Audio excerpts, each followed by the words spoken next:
All right. Hello, everybody. How are you guys doing today? Looks like we've got something cooking up today because Andy, the man himself, has blessed us. He has blessed us with another show map, so I'm very, very excited for that one. Let's see. We've got Beasty versus Puppy Paw. That's what's going to be exciting. Let's see how far along they are. Let's see. They are doing. There we go. Civilization draft is happening live at the moment as well. They are doing the map draft. No, shut the fuck up, Baltoon. No. I got my bitrate right there. I got it right there. I can see it. No. You're not getting me that. You're not getting me that easily, Baltoon. No. I've played this game before. Oh, no, not like this, not anymore. So, something like how the internet issues actually got fixed. So apparently, I had this, or rather my grandma, because I'm at my grandma's house at the moment. They had so I got cable internet, and there's this repeater box thingy that like repeats the signal that I'm getting from the provider. That thing was from 2008.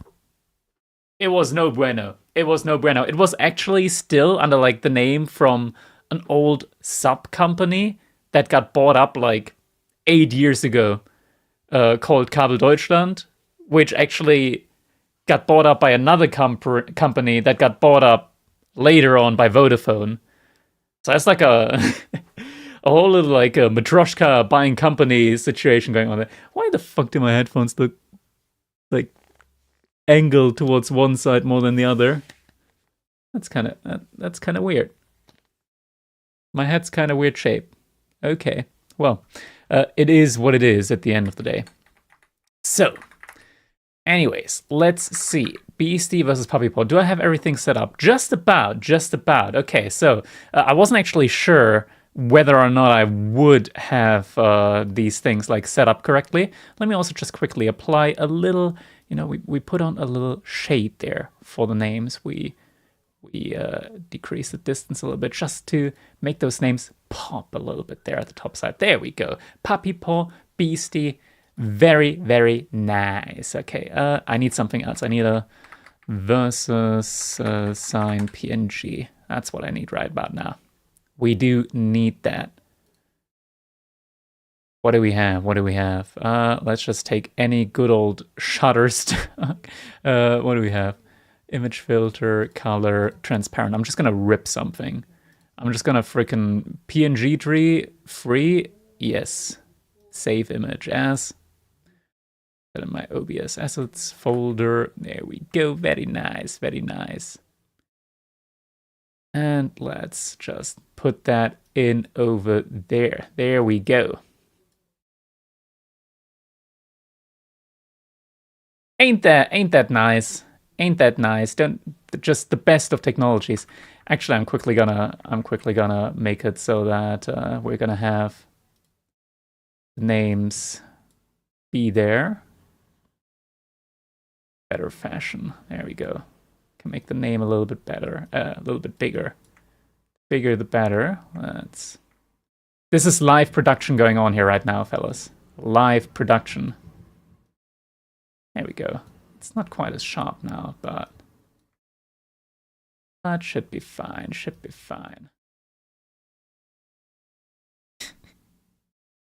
There we go.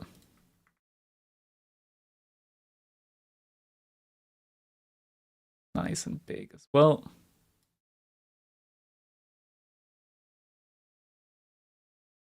Enough with that's what she said. There we go. Get the names all set up there. I actually have the score here as well. I might need to work on that actually. Let's have them just be flush over there on the sides with their civilizations. There we go. That looks good, right? I think that looks good. I'm also quickly gonna go ahead and import. Do I have some music set up for this scene? I don't have music set up for this scene. but we can't. Wait, I should have, right? Right? No, I don't have actually my alerts here. Let's get this over. There we go. So we can have some music as well. There we go. There we go. Now, let's put in some of the maps. We've got... How many maps is that? There's a best of 7. We got sunken land. We don't have an option for sunken lands. Cow, there's no option for sunken lands. Okay, let's just pick random instead.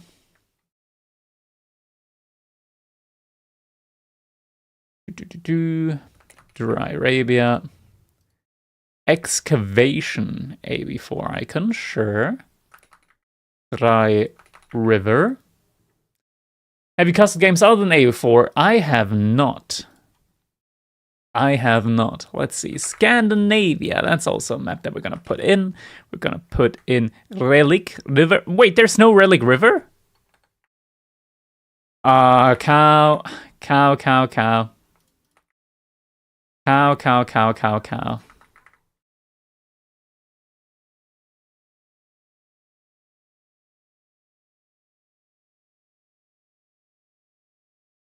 Let's get all these things set up. There we go, update graphics.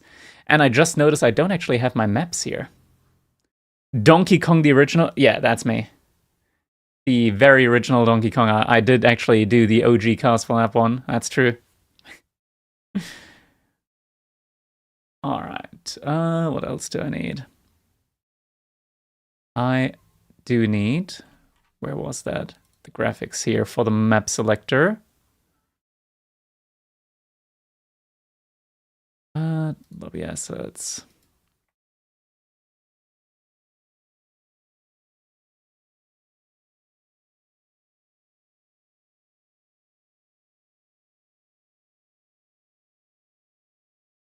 Anything there? Hello? Reload? There's nothing there. Okay, well, there's nothing on it. Then we don't need that. Actually, is there something there if I do something else, like current game? No, okay. Nothing. Nothing there. Unlucky.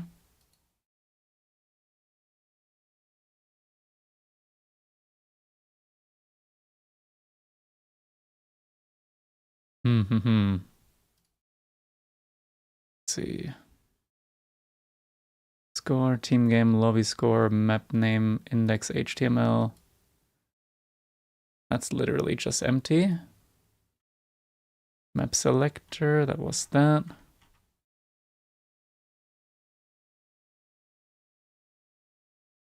That's a Civ draft, yep. Series manager.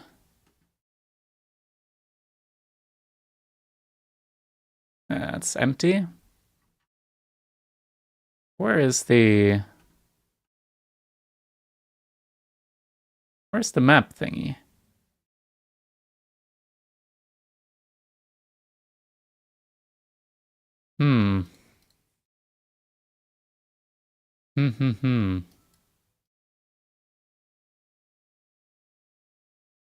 Okay, maybe it's just part of the whole series manager party thing? Or just the entire Civ draft? Looks to be from the entire Civ draft, so let's copy that one.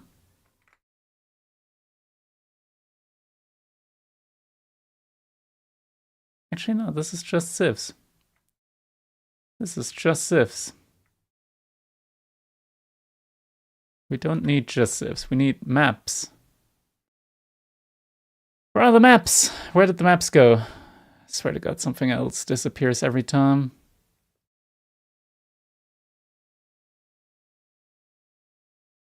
Should be there, map selector, right? Map selector. But it's not there. Maybe if I go into the main workspace again.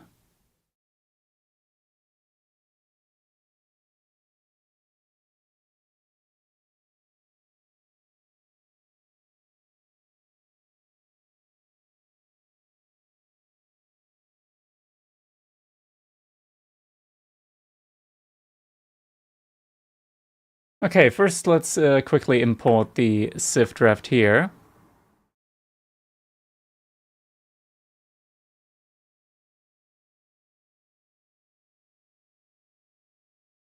There we go, got the Civ draft. I'm not sure where my maps are. Where the frick are my maps, dude? Wait. Did it? 1, 2, 3 civs, 1, 2, 3, 7. 1, 2. One of the civs is cut off. Really? Wait, how is it cut off even?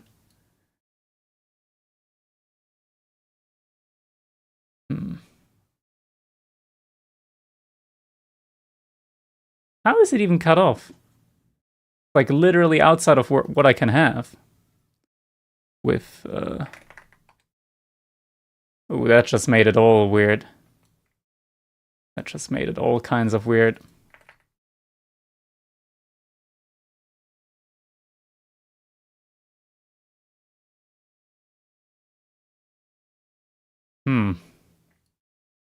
Might need to adjust some things here. Oh well. Oh, well. Let's see, are they already in a game? They are. Looks like they just started. So we're just going to follow in after them. Do excuse a little bit of a weird thingy here, but we're just going to be jumping straight into it. Maybe I'll try and fix it in between games. But now, ladies and gentlemen, we'll be checking out game numero uno between Beasty and Puppy Paw. And of course, I forgot to add the the thing for Age of Empires. Just a second here. Window capture. There we go. Add existing Age of Empires 4. There we go. All right, we got it. We do have the capture audios thing as well, right? Let me just quickly make sure we do have that covered. Wait, I don't hear the... is it hidden? AV4. It is hidden, but it should be audible. You guys can hear it, right? Yeah, okay. I just clicked on hide all. There it is. Everything's there. All right, we got it. Oh, I also quickly need to go over here. We gotta put a couple of different things in. There we go. All right, we did it. We're in. So, we got ourselves a little game here up between Puppy Paw and Guide Maker, also known as Beasty. We're on Dry Arabia from the looks of it. And yeah, it's a little show match. Little spontaneous show match hosted by the wonderful Andy. Every now and then he does host these show matches. Very much appreciate, Andy. Thank you very much. So, in this one, we're going to be seeing the Malians from Puppy Paw up against the Roos from Beasty. Already got the second scout out. Third scout now coming out as well. Looks like Puppy Paw did open up with double scout Malian play. Makes a lot of sense because the Malians, while they do pay a premium for their scouts, they also get produced a lot faster. So 14 seconds means that you lose out on less than a villager if you do make an additional scout from your main TC. It means that he's going to be a little bit delayed on like the houses around here, but overall still should be able to find a somewhat decent timing here. Also means though that he's going to be able to deny a lot of the wait, this actually isn't. Why did I say this is not? This is Sunken Lands. I said Dry Arabia earlier. I looked at it wrong. This is Sunken Lands. So we got two sacred sites around here. But what I want to say is this is actually quite decent, especially in this matchup, because Roos, they are going to go for additional scouts anyways, so but they're going to have to wait to finish off building the hunting cabin before they can get that additional scout out. So while Years comes in 14 seconds into the game, a hunting cabin takes 35 seconds and then an additional 23 seconds from the scout, almost an entire minute until the additional scout from the Roos come into play. So your second scout is going to have a lot more time on its hands in order to find additional sheep, and we do find here that if we look at Beasty, he's found a total of 12 sheep. And checking out Puppy Paw, he's found 15 sheep. So up against Roos finding more sheep than they do. Gotta be quite happy with that. Manzaquari now coming in as well with 5 villagers compared to 4 villagers for Beasty. So age-up timing as well should be relatively even here between the two. Now it's all about that Pro Scout timing. At which point in time can you get your Pro Scout tech in? Now let's also not forget that we got the Marlians here. They do have some special scouts. They're able to upgrade their scouts to warrior scouts. In which case, Puppy Paw can pretty much like take his own deer uncontested unless Beasty adds in some spearmen. Because the scouts from Beasty will not be able to take away deer from the Marlian scouts just because they can regenerate a lot more, they do a lot more damage, they're a bit faster.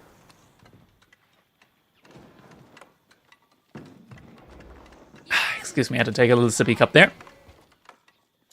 That's kind of how that mechanic goes. We do actually see Puppy Paw moving out rather early here onto the deer with a mill as well. Actually quite a nice comfortable spot here for him. Does also have the option of walling this spot in. And now we do have Beasty moving out with a couple of his own scouts. Just wants to burn down some of the mud huts here. Some of the Marlian houses. You know, do some damage. Force Puppy Paw to put a villager over here in order to repair. Cost some idle time that way. Just those kind of things here.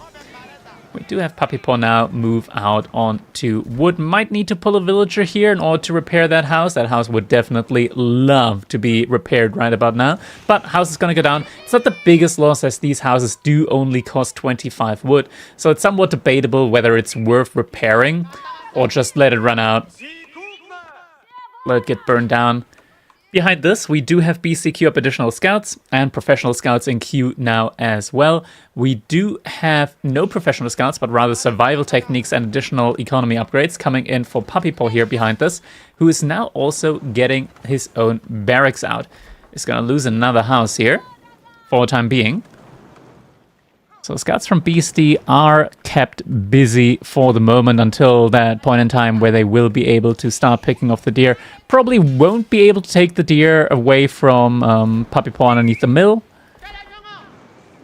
And Puppy Paw now starts to repair the house here as well. We can see that the scouts just about barely do not have the DPS in order to finish off the house. And ooh, Puppy Paw just pulled another villager, but the house did still get burned down, so isn't actually able to save that one. Alright, behind us still have a little bit of scout scuffling going on there. No upgrade, so we don't have a stable yet from Puppy Paw, which means that he isn't going to be able to get warrior scouts in anytime soon. He did invest into his own Donzos, and is going to be able to use those in order to make life a little bit harder for these pro scouts when it comes to pro scouting. But we do have the first couple scouts now returning some resources, even a sheep carcass, which Beasty immediately hops onto with some villagers. That was actually a sheep carcass that he killed that was following one of Puppy Paw's scouts here earlier. Now Beasty's picking up the deer here on the side. These aren't like big deer camps, they're like medium deer camps. So we have deer camps in like 3 sizes. We got normal, or rather, I guess at this point it's no longer normal. We got like small, medium, big. These are medium deer sizes, so we got like 5 of them there. Big is 7 and small is 3. Players in their base, they got like, I believe those were 5 deer there, 5 deer here. It's got like a total of 15, just about the normal amount of deer that you get on any map. We do have the Donzos out over here now as well, but Beasty has added in his own archery range and is going to be able to pump out some archers now just in order to deal with these Donzos. Donzos do have a ranged attack though, so every now and then they are going to be able to throw their own javelin and do some damage to Beasty's archers.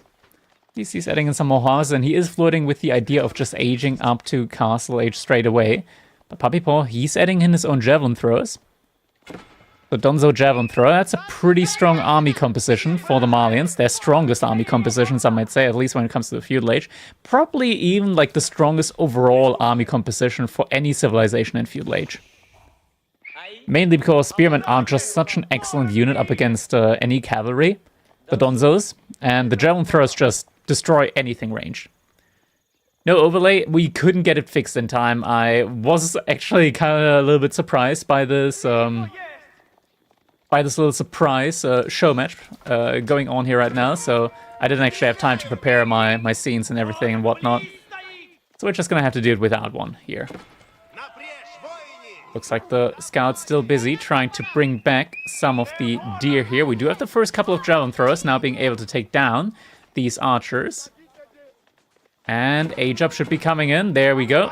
Does decide against it. We're actually seeing the Abbey? Nah, that's not the case, right? No, he does put the high trade house in here. Is going to have to lead one of the houses, but will get a nice spot there for the high trade house safely underneath the TC. What's the prize money for this show match?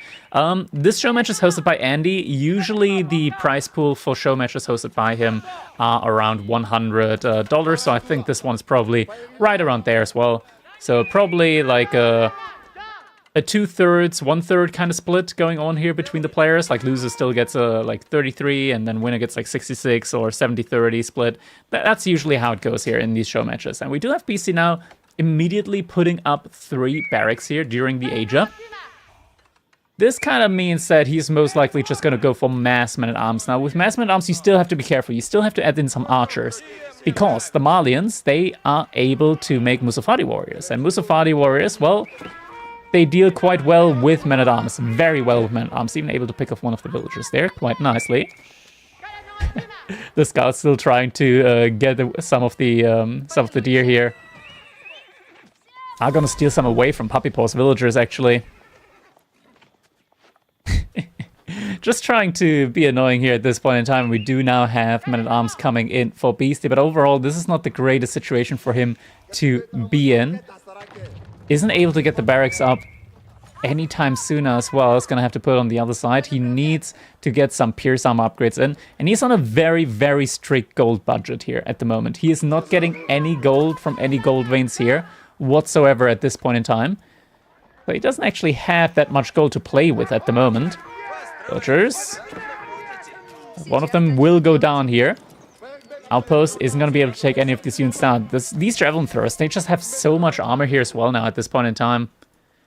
For armor, this wooden fortress doesn't really have any upgrades going for itself. Now we still have the Golden Gate, which Beasty can use periodically in order to get some gold in for additional men-at-arms, for the Pierce Armor upgrade, which we will now see come in here for Beasty. So we'll eventually be able to get these men-at-arms up to 5 Pierce Armor, which it's going to reduce the damage by quite a bit. We're talking about like, instead of taking 4 damage each shot, it's going to be going down to 3. So 25% damage reduction. Very nice for Beasty's men-at-arms here. More houses coming in now behind all of this.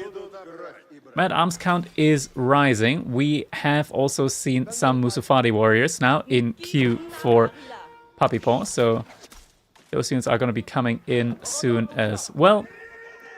Army over here is getting chased away, but these men-at-arms, they're charging right now at 1.44 tiles per second of movement speed, but as soon as they tire themselves out from that charge, they're just going to be moving at a nice and steady 1.12 tiles per second, meaning that Puppy Paw can very easily just run away from these units and kite them.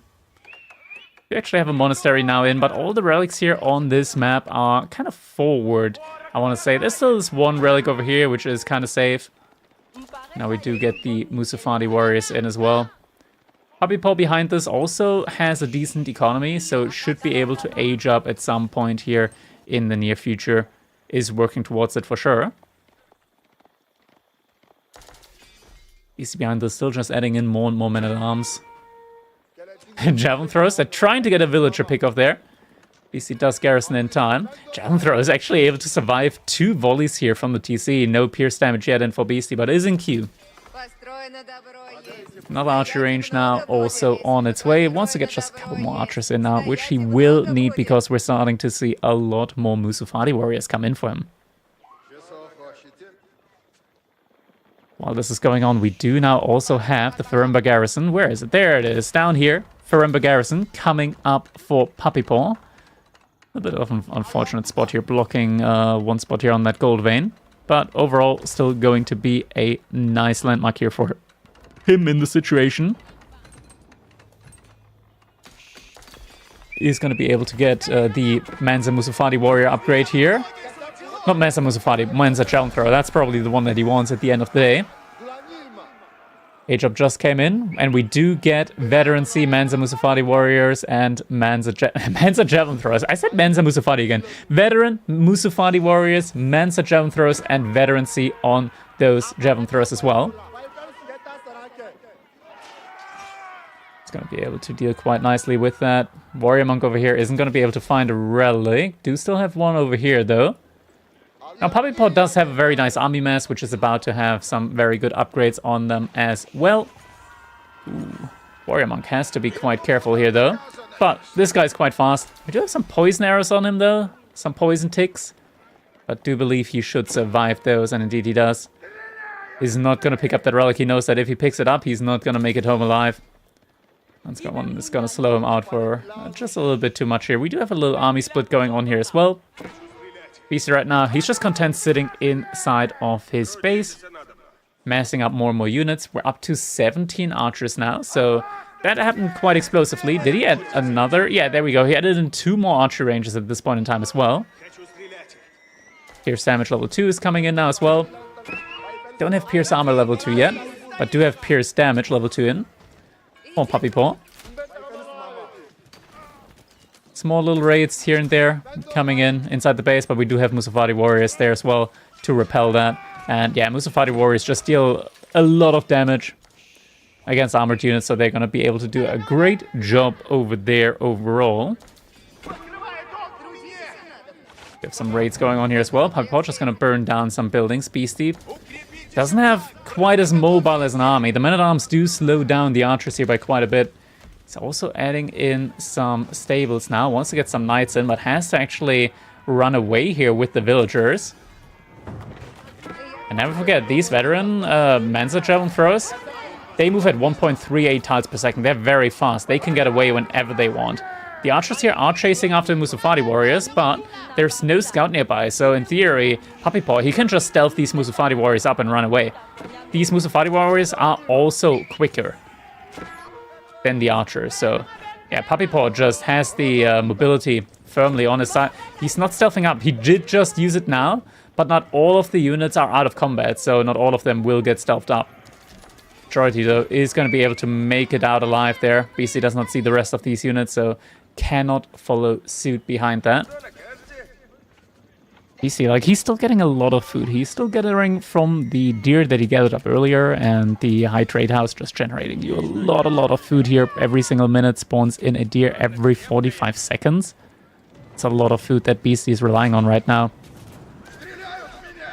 Javelin throwers once again pulling back the entire army here, just being annoying. You know, like they're showing up here. They're like, hey, I'm here. You need to defend, else you won't be able to really gather up any wood. And he's caused a lot of idle time so far on those wood gatherers now. Also going to be starting to see some horsemen, as well as a good couple of horse archers here. Both players just still massing as many units as they possibly can. Some units do get picked off over there. Puppy Paw is not really kiting as much as I think he needs to at the moment. Not really doing as much damage as I think he needs to do. Beasty behind all of this. He actually managed to secure 4 of the relics. Ooh, that's a good pick off there. A couple of the archers will get taken down. A couple of the men-at-arms getting taken down as well. Just courtesy of all that poison damage and also all the bonus movement speed there as well.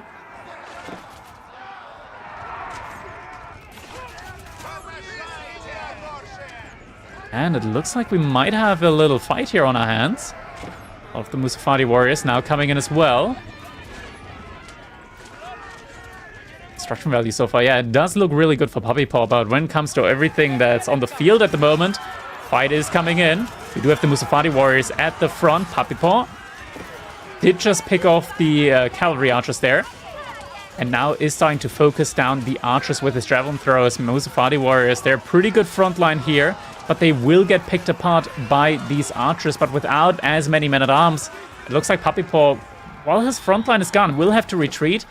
He did a lot of damage. He killed a lot of very, very expensive units here with those men-at-arms. Now down to 5 for Beasty, and it gets reflected in the destruction value. Like, this was a good fight. Even though Puppy Paw is the one that has to retreat here at the end of the day, Beasty does not like losing that many men-at-arms, because behind this, he's dry. He is very, very much dry at this point in time. In fact, he does have to move out onto the map now. He's going to make a hunting cabin right next to that huntable boar. Needs to get access to that one. Behind us, we do actually have the first couple of cattle coming in for Puppy Paw. We'll be able to scale his food economy that way as well. Some stables now coming as well. So could be looking at a sofa transition behind this Puppy Paw. He also, not Puppy Paw, Beasty, did go out to the other boar on the other side here. Now, that's something that Puppy Paw isn't really incentivized to harass, mainly because his civilization actually cannot gather from the boar. It's a Muslim civilization, so isn't actually able to gather any resource from the boar. Some raids coming in here at the moment. Beasty able to take down some villagers. Actually, a good amount of villagers are going to go down here. Beasty just focusing on villager kills there, and he's going to be able to equalize the villager kill count. And somehow actually pulls ahead. Maybe there was a little bit of idle time in between.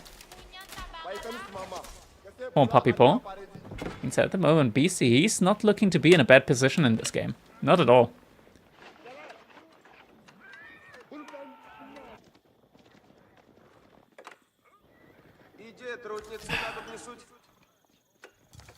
Looks like we did have another... There it is. Second monastery for Beasty, and he is getting the 5th relic in, so that's 400 gold per minute for him.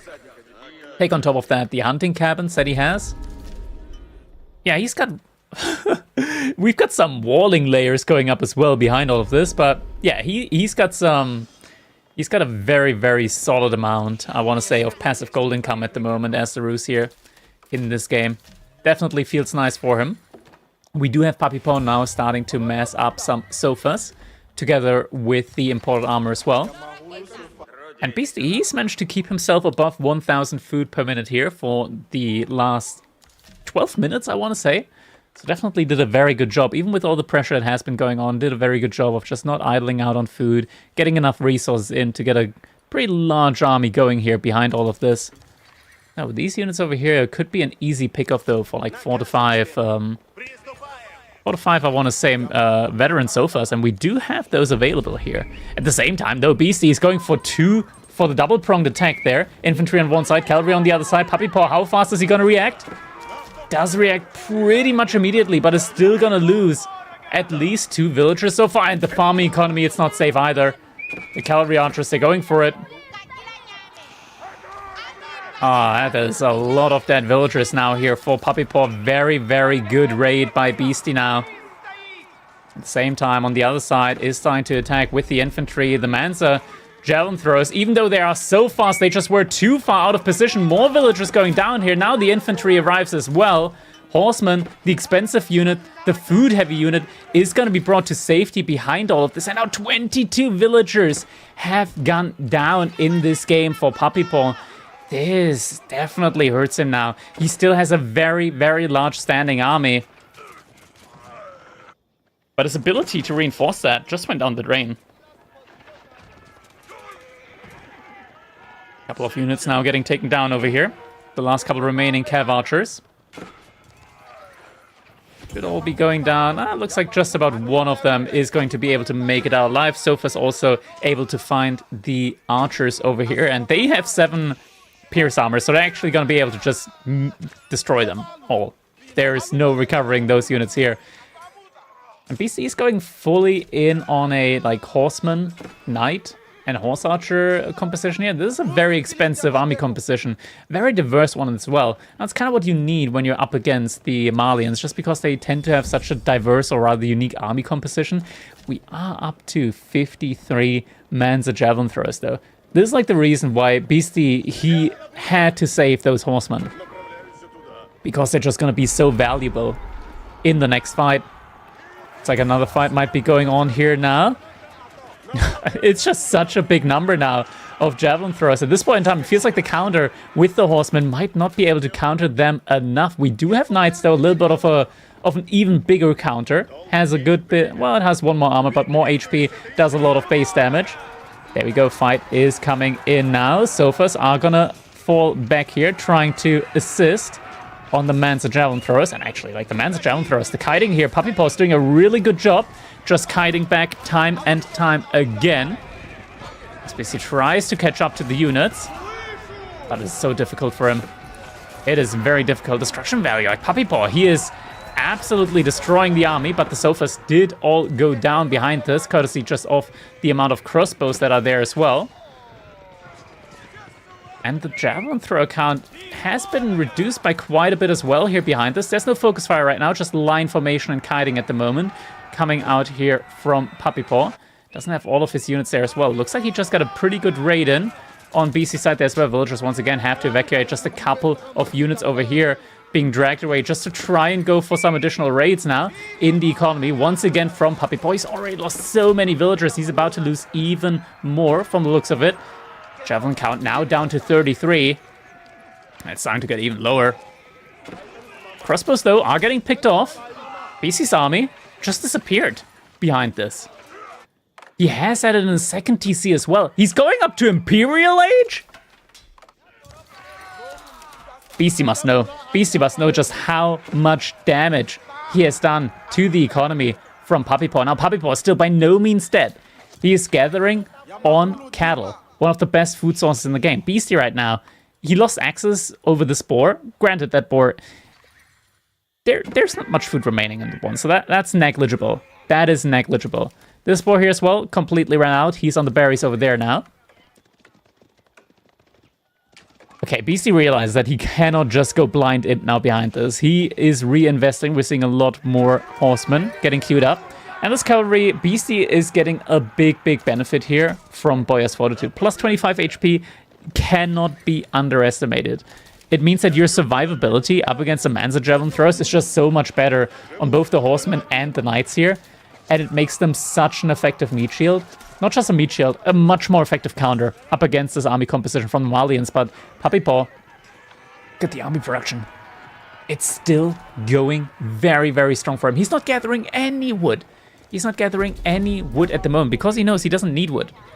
These units, they cost gold and food. That's all you need. He is actually starting to invest into a couple of Donzos now at this point in time. Probably just wants to have a couple of units here that he's going to be able to defend his base with. Should there once again be raids, which we are actually seeing once again more raids coming in.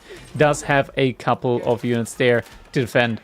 Yeah, 30 plus villagers and still can't win Javelin's OP. It definitely feels like it, right? Like the Javelin thrower in and of itself, it's a pretty strong unit in the game. And yeah, BC this raid now gets defended. Did manage to lock in one of the sacred sites. BC still has to add in more and more farms behind this, adding in more horsemen once again. The sofa count is starting to get kind of scary though. It's starting to get very scary actually. Now starts burning down the TC here as well. There's the point in time where Beasty might need to actually start going on the aggressive once again. He split up his army. Ooh, Beasty split up his army. He's going to try and go for another raid here. This time around, there's no defense in the base. Same time, got a fight going on here at the front side. Javelin throws now stepping forward, trying to pick off those crossbows. There aren't that many sofas remaining here anymore. It's starting to get a little bit dangerous for both players here at this point in time, as we do see the horsemen coming in. Sofas immediately there to greet them, though. Sofa count at the front side, though. Beasty distracts the other sofa. There's so many sofas just running away, but it might still be enough for Puppy Paw. Significant damage done here so far. The horsemen once again, and they're in for Beasty. Villagers, are they going to get evacuated? They need to be evacuated. Puppy Paw is not looking. He's not looking. Now he's looking. He's already lost 3 more villagers, though, behind this. Beasty, he wants a rewall. He wants a rewall. He still has a good amount of crossbows, has a good amount of horsemen, and now he's past 2,000 food per minute. How does he do it? He's got tier 2 food economy, and also the bounty does provide him with an additional 10% food gathered. Actually, he's above 1,000. Yeah, he's actually not getting 10%, he's getting 15%. 15% additional food there as well. So overall, that's a total of 35% bonus food gathered. Still has the deer as well from the High Trade House. He's got a total of 44 villagers working on food at the moment for him. And it shows, man. Like, his economy is just so far ahead of anything that Puppy Paw has at the moment. We do have some outposts over here working for him as well. A lot of Springer placements, actually. Doing a good amount of damage here. Puppy Paw, he doesn't actually, like, at this point in time, he has less army. Yeah, Beasty managed it. He managed to survive. There is no way for Puppy Paw to win this one now. I do say no way, but we've seen things happen before, right? I'd still be very surprised, though.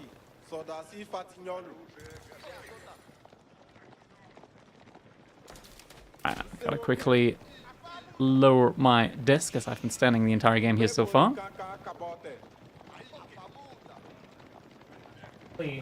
Move my cat over to its chair as well. As we do have the next fight incoming, and I'm cramping in my foot. That's very nice. Oh, that actually hurts. Crossbows now catching up to the sofa, though. That's gotta hurt even more. We even have the Saint's Blessing aura coming in here from a single warrior monk. And Puppy Paw, his army's getting wiped. He knows there is no way for him now to come back in this game. And GG gets called. Game number 1, going over to Beasty. Oh my god, dude. Oh my god. My left foot is actually cramping up, dude. What the hell?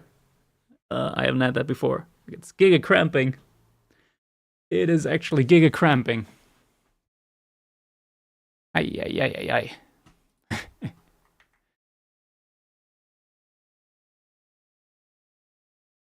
Stretch foot against the cramps? Yeah, I'm trying to at the moment. Yay.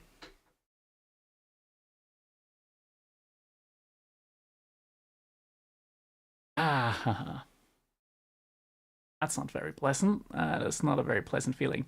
I already did my workout today, so I already walked for quite a bit on the treadmill today. If you can't continue, shall we go to Beasty Street? I'm not gonna just quit just because my foot is cramping there for a little bit. I just started it. 45-minute stream. I mean, we've had these kind of things before, but usually it was because we were forced due to internet issues. This time we don't have internet issues, so we should be fine. We should be fine. All right, they're in the lobby for the next one. For next game. Let's actually not stopping. Ay.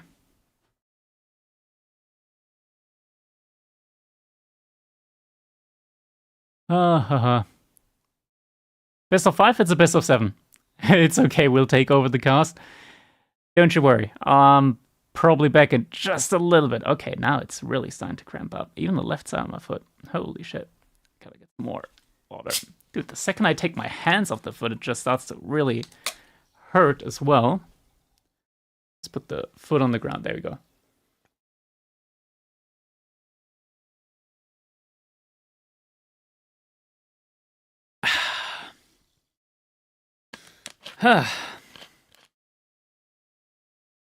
Aren't the Civ picks mixed up? Yeah, the entire overlay is... the Civ picks aren't actually... Wait, yeah, they are mixed up. The Civ picks are mixed up. The issue is that I haven't... Like, I was not prepared for this one. I did want to remake my lobby draft scene and whatnot, and I didn't get to it. And suddenly I went live. I just wanted to play some games, and Andy was like, "Yo, by the way, I'm doing a show match, dude." And I was not prepared. I was not prepared. I'm still not prepared, in fact. So in theory, we can just disable this here for now.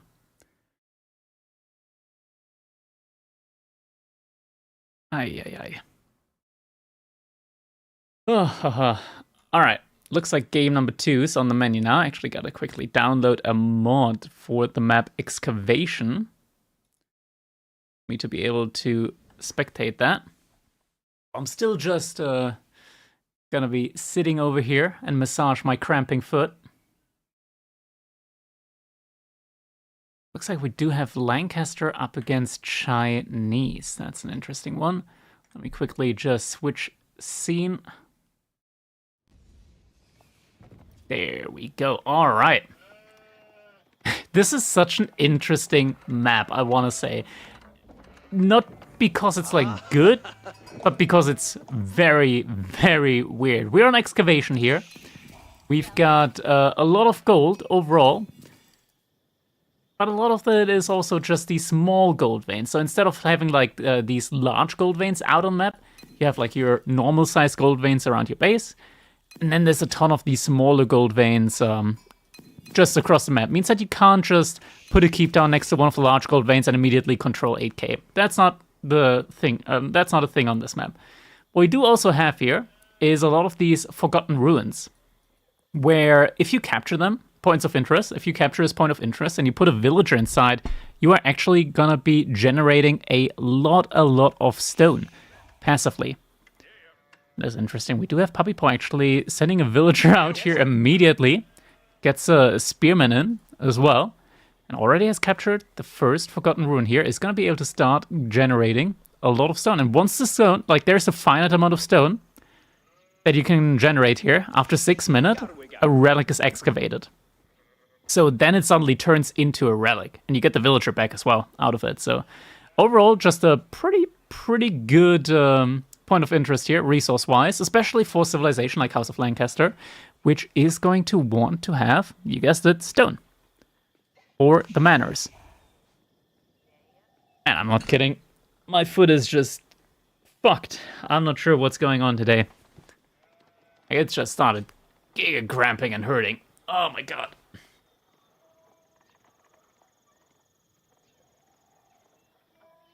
Ah, haha. Foot cramps are the worst. It's the first time I've like, I'm not even kidding, it's the first time I've had a foot cramp. Water and a banana? I don't have any bananas at my house at the moment, so water it is. Ha ha ha.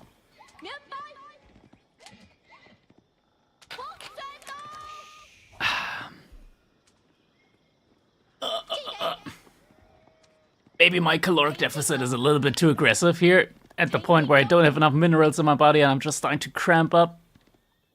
Not enough minerals. Ugh. Alright, age up is now coming in for Beasty. We do have a no IO opening here from China. 3 villagers working on that age up. Pretty good spot here for it as well. It's gonna get the mill in, the mining camp.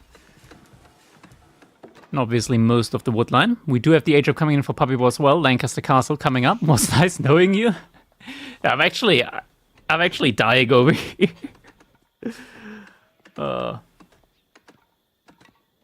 My god, that is... Oh, fucking hell. Oh, this is actually such a crazy cramp. Holy shit. Oh, god. I'll never forget how you memed me on High Earth's Mongols with many TCs. Sometimes it do be like that. Ah, 1990? 1990?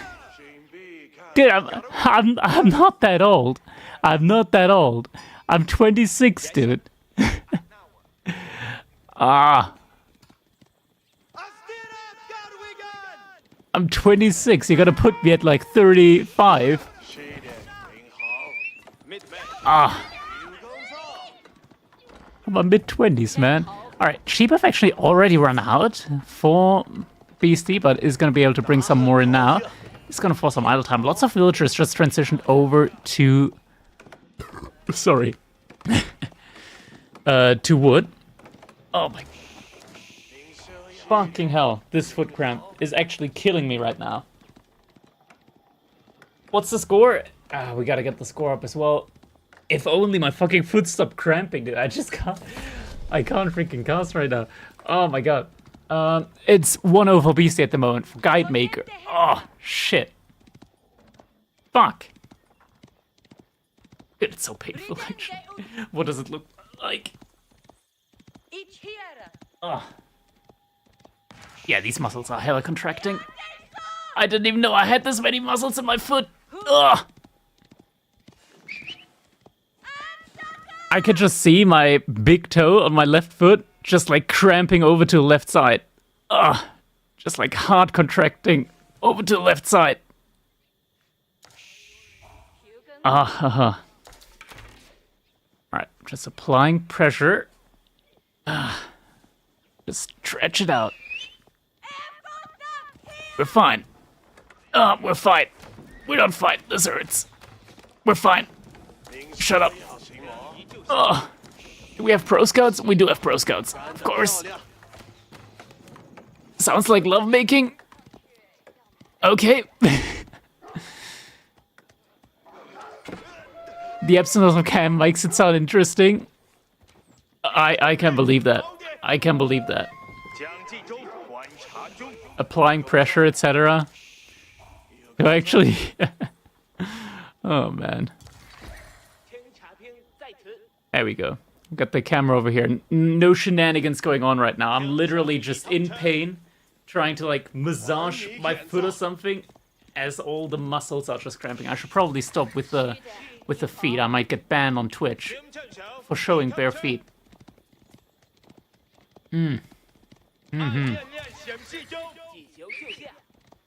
Oh god, it's hurting again.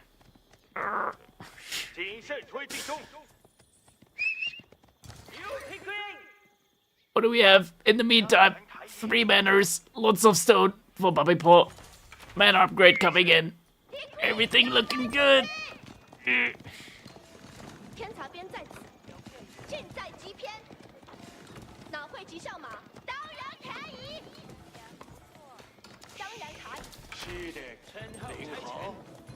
Hey Siri, can your muscles rip from a cramp? Why are you not answering? Ah.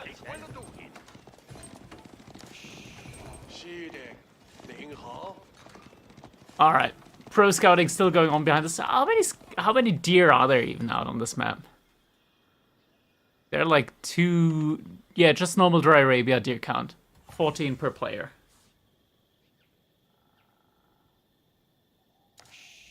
Gotta admit the determination to skill cast, even though you are on death's door. It's not. I've had worse cramps. You know where you have like cramps where you wish to die.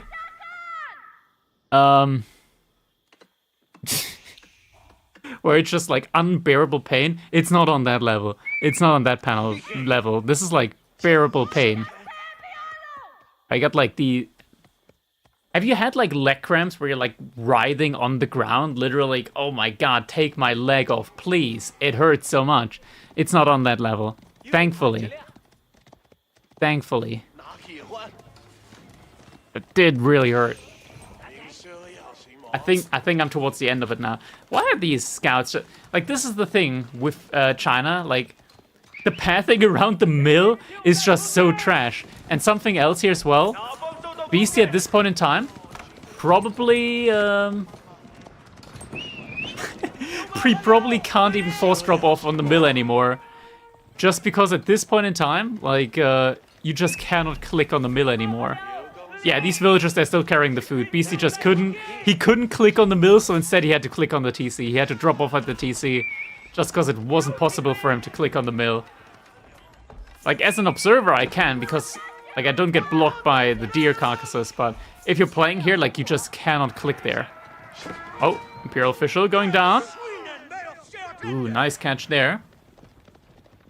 Behind us, we do have the Imperial Palace going up for Beasty, but he doesn't really have a ton going here for himself. He just lost control over gold, so that's a good amount of gold, though, so should be fine there with the taxes as well. Should have enough to get a couple of knights out. Blacksmith coming up as well. Villagers getting idled out once again. I think we're fine. I think we do survive that. And yeah, Castle Age is coming in for Puppy Paw now as well. Behind this should most likely be a white tower. I want to say it's kind of like flavor of the year. No, actually getting King's College. I've done this before. I find that you have a little transition point at some point soon, where you actually do want to have the White Tower over the King's College. Ooh, this one villager here is left alone. Actually, that's a lot of damage going out here now at the moment on these scouts. Now they are still gonna make this deer very much unattractive for Puppy Paw. But losing a lot of the scouts here for Beasty means that he can't really bring all of these deer back. Little fighting going on over here with those Stamina Lancers. Now Puppy Paw doesn't actually want to lose them because he can upgrade them to do bonus damage against armored units. And then these are going to be really, really good when up against knights. Just as a meat shield in combination with your own knights. And Puppy not able to kill those scouts there. Ooh, these villagers, they're in danger.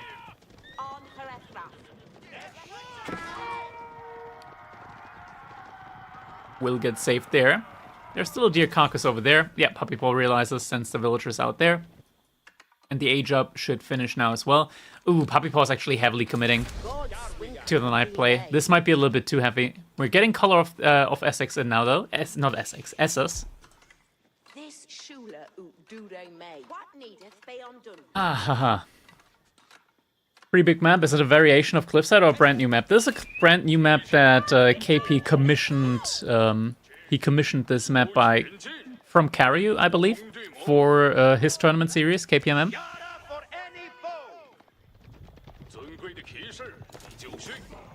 I'm not sure how much of this was his idea, how much Karyu improvised. Oh, there's still 2 sheep over here. Yeah, it looks like Puppy Paw is about to run out of food soon. Ooh, the villagers over here. Looks like 2. Oh, 1 went down. Could have been worse. Could have been a good bit worse. Puppy Paw now also moving out to the boar over here. He is getting a very, very good amount of knights out now at the moment as well. Beasty though, he is investing into crossbows now. Crossbows are going to be really good there as well. We still have some Demi Lancers as well, which will now do bonus damage up against the Lancers.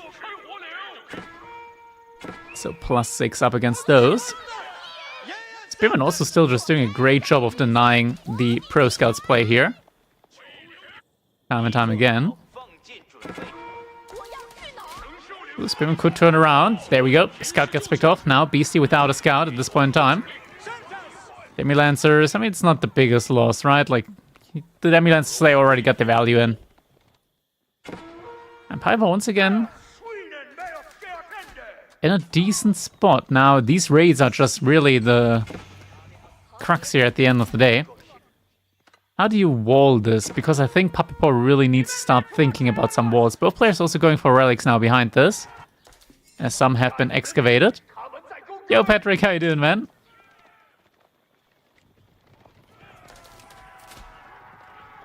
One more crossbows count is rising.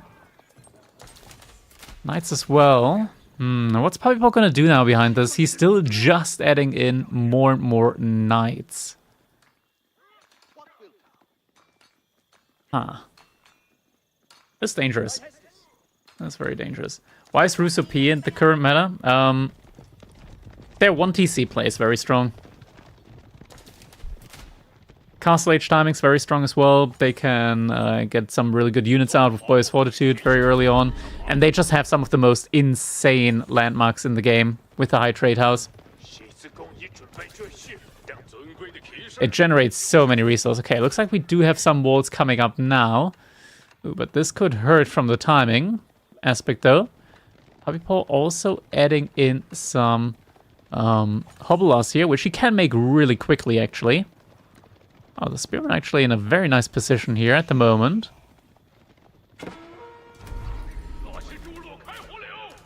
Are they gonna see it? They do have the outpost there, so Puppy Paw should spot this one in time. Gonna spot it.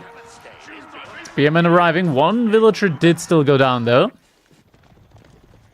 Knights also got found out by the crossbows. At this point in time though, Beasty, his food income is running very low. The deer are all gone now. There's 1 deer left over here. So he doesn't have access to a lot of food anymore. Meanwhile, Puppy Paw, the same thing kind of goes for him, while he still has actually only 2 villagers on the board there for some reason. But he still has the manors, which provide him with a lot of passive resources there. Knights are actually taking the fight up against the crossbows. There were not enough knights though, so he's actually going to lose a lot of his own knights there. Probably not worth it. Outpost now coming up over here as well. Relic-wise, Puppy Paw did take the... did manage to get most of them. Oh, has to be so careful. Beasty invested into 3 monks and didn't get a single relic? Because the relics, they're all locked behind points of interest here. You cannot get relics like any other way. Now Puppy Paw taking in 2 sacred sites. This is not a training game. This is a show match, actually. Hosted by Andy. He's put up $100 for a show match. Best of 7 between Beasty and Puppy Paw. I believe winner takes 70%.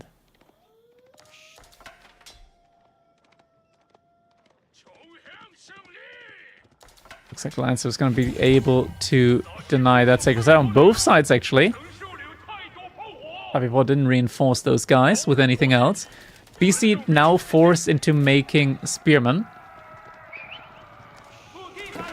So LC won't have a counter up against, or at least not a direct counter up against the Hobblers. We do see Puppy Paw now investing into Yeoman. So balanced army compositions coming out from both players here. He's still trying to look for damage. Might find those villagers with the outpost. Outpost actually does have a sprinkle emplacement though. Villagers. They're running through. One didn't make it. Will get picked off. Spring emplacement does its best. Isn't gonna get a kill though. And we do have 3 monks that could, in theory, at the very least, heal up the army. And it looks like that's what BC has been using them for here so far. Just being able to heal up the military. Viper did add in a lot of Yeomen behind this though. That's a very good army count there. Spearman also now upgrade to veterancy. No archers on Puppy Paw on Beastie side. Up against the spears here from Puppy Paw. Now adding triple rams. Okay, I'm not sure he knows just how many units Puppy Paw has at this point in time, especially Yeoman wise. And there we go. Yeoman able to take the first couple of shots. The Hobblers trying to look for damage as well. No farms yet for Beastie. And we're not in Song Dynasty yet either. This is Tank Dynasty all in at this point in time.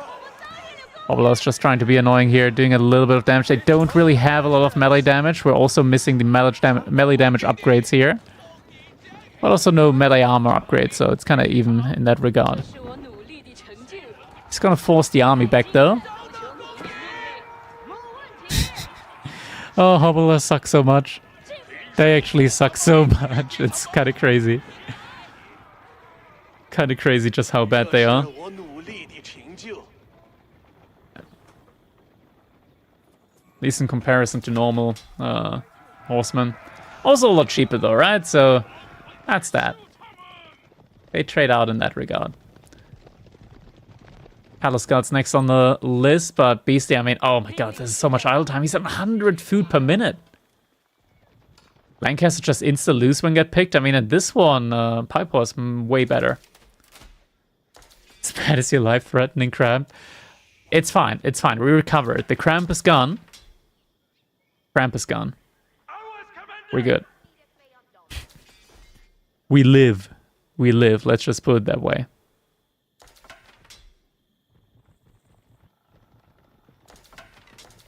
So once again, Knights find their way in.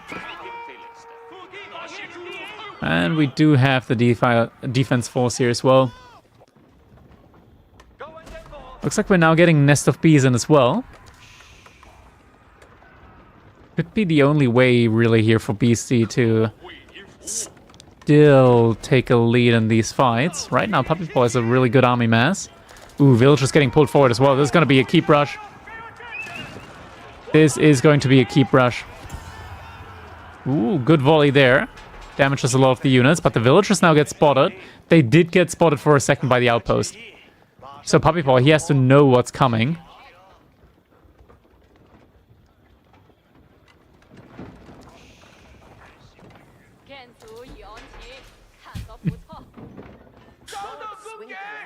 So what's the plan now behind this for Puppy Paw? He's still adding in more archer range, just trying to get more units out, a lot more Hobblers as well.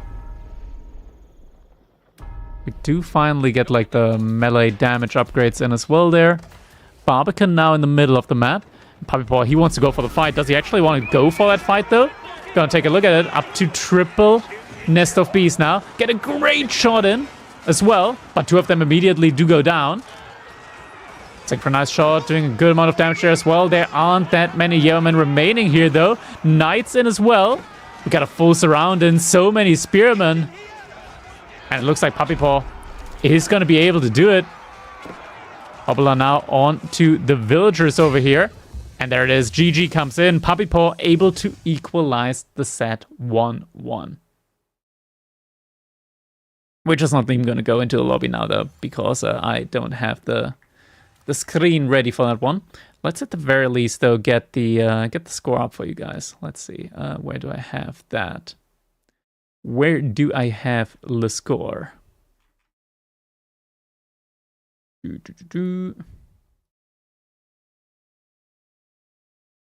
Score. There's score display here. Don't like that. That's baked into the theme. Wait, that doesn't actually make sense. That actually doesn't make sense. Let's go into studio mode for that one. Let's see. Browser capture.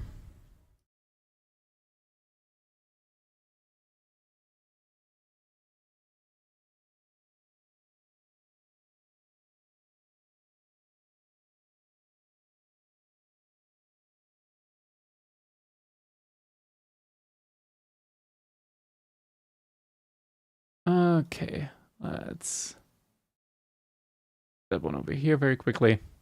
Just a second. Got a little bit of time left before the next one anyways. No, I can't use that. That doesn't make sense for me to use. Gonna do it differently.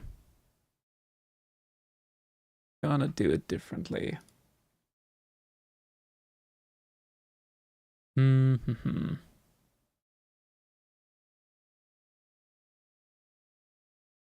I need to change the theme.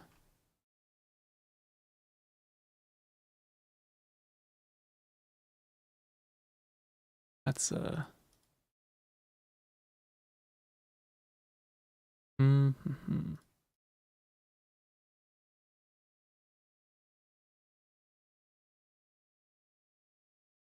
There we go.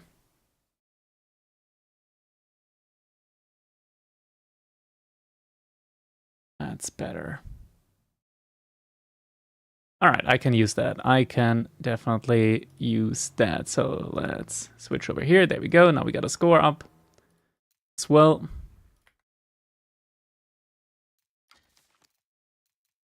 And looks like we're just in time for next game as well. With Juji up against French. All right.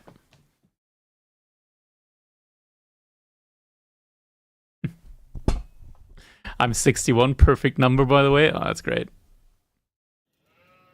All right, next game, ladies and gentlemen. It is 1-1 at the moment. The score is even between the two. Score is even.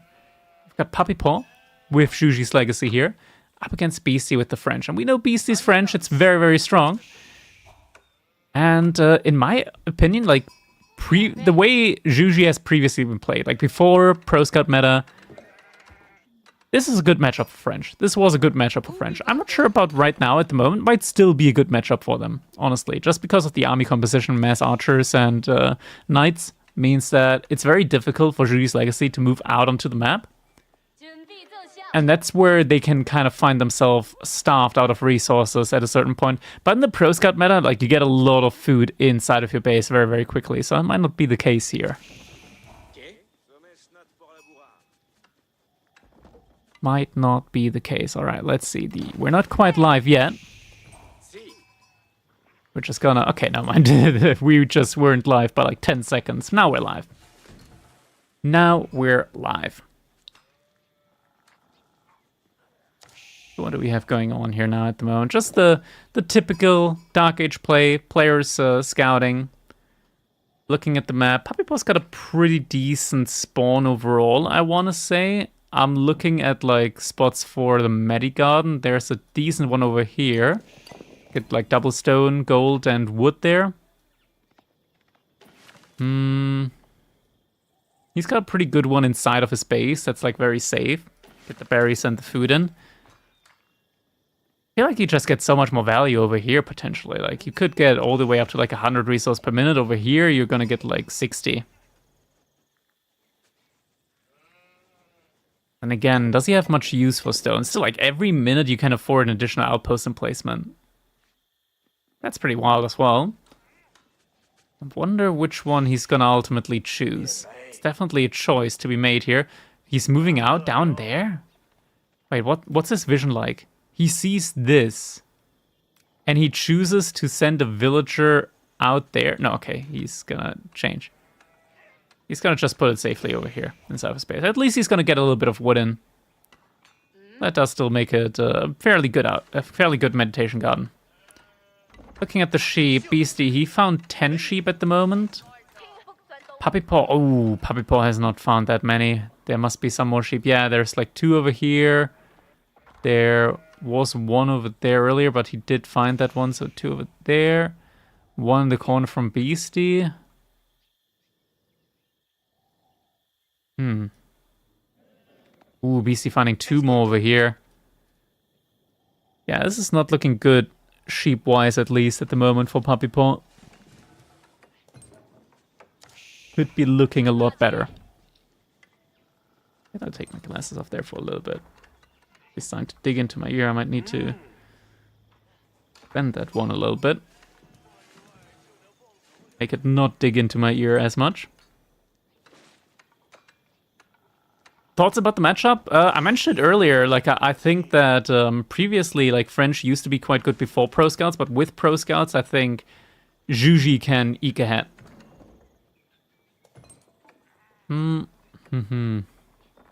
Like, Juji has a timing until the deer run out. Once the deer run out, I think maybe French could be favored. It's tough to say. It is honestly tough to say. The thing is, Juji needs to reach Castle Age in order to be competitive up against the knights and whatnot. And French doesn't need to hit Castle Age, because they can just make knights immediately. So there's like not a need for them to go for Castle Age. They can just pump units and be good that way.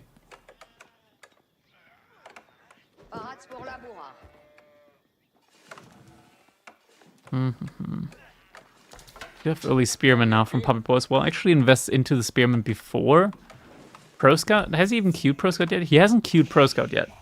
He actually went completely off the gold vein here. Okay, that's an interesting one. He's now going for the stable though. How much gold does he have inside here? Not that much. Not that much, like, in order to be able to just instantly afford Pro Scout. Gonna get 25 gold per minute over here. Is he gonna go for Horseman as well immediately? Like before Scouts even? Yeah, he is actually gonna go for Horseman. He's gonna try and immediately like do pressure up against Beasty. So he's gonna go for a delayed version of Pro Scout and instead just try to do as much damage as possible early on here. That's an interesting one. Not one that you see every day.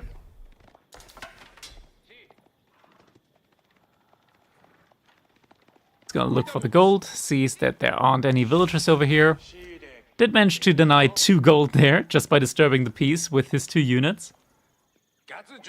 And Puppy Paw right now, he's actually, yeah, he's amateur scouting these deer in to his base. And he's definitely gonna need them because it looks like the first couple of villagers are starting to idle out here underneath this mill. Ooh. BC needs to be careful here. Is he just gonna kill him there? He is just gonna kill him there. He's done enough amateur scouting.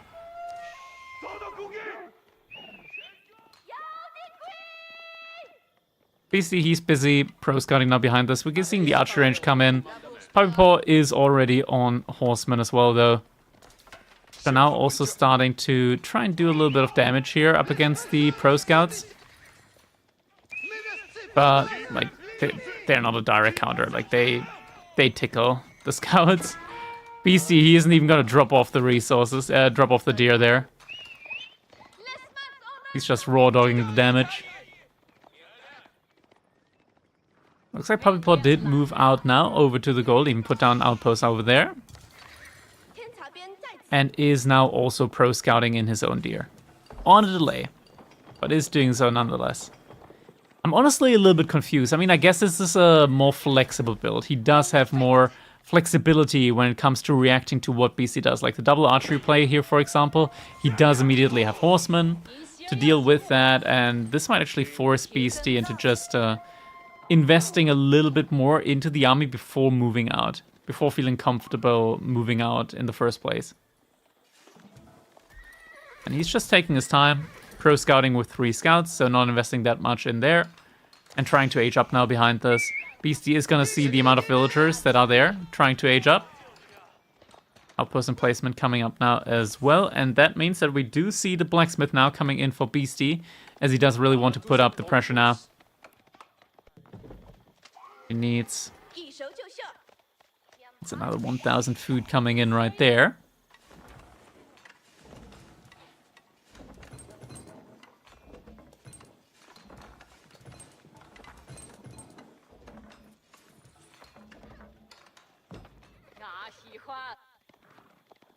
Right now, just knights getting massed up.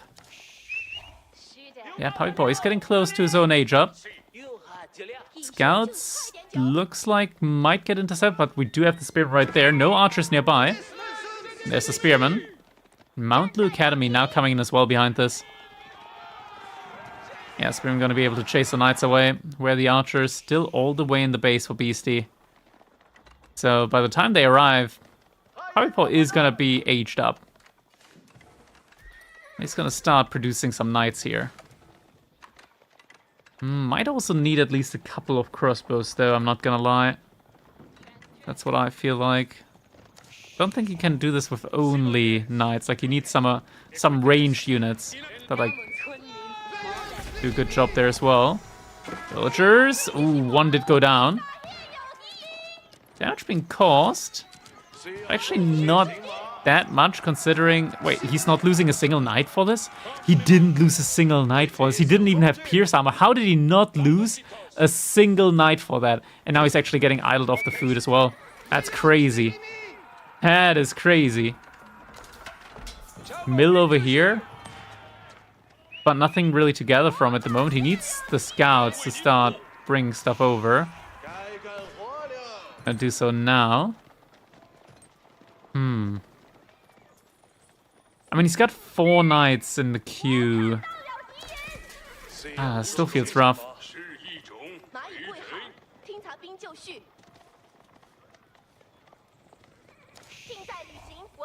What's the plan here? Knight's about to, get found there. Oh, that's dangerous. That's not what you can let happen there. Being the supervision upgrade in as well. That's one of the knights already very, very weak. Charge coming in over here. Beasty gonna consolidate the army though, in time. Yeah, he's just pumping out more archers and more knights. This is the kind of thing that I talked about earlier. Juji just needing to, Yo, what the hell? Okay, probably won't notice though, but that's very tilting, I'll have to say, once that happens. When you guys are just kind of like dancing out there. Getting more knights in, though, behind this. And now a ram as well. Ooh, a ram could be actually so dangerous because Puppy Boy doesn't have wood. That's his only stable right there. He cannot lose that stable. And he doesn't have the knights that he needs. He doesn't have the correct amount of knights. He needs more knights. Okay, he's supervising again. 9 seconds per knight. What is Beasty going for? Okay, he's going for the village instead. Puppy Boy, he doesn't have a lot of wood at this point in time. He has no wood income whatsoever outside of his meditation garden. So he needs that village up, actually. Oh, he can't lose it. He cannot afford to lose it. Same time, though, most of his knights are away. Not inside of his own base.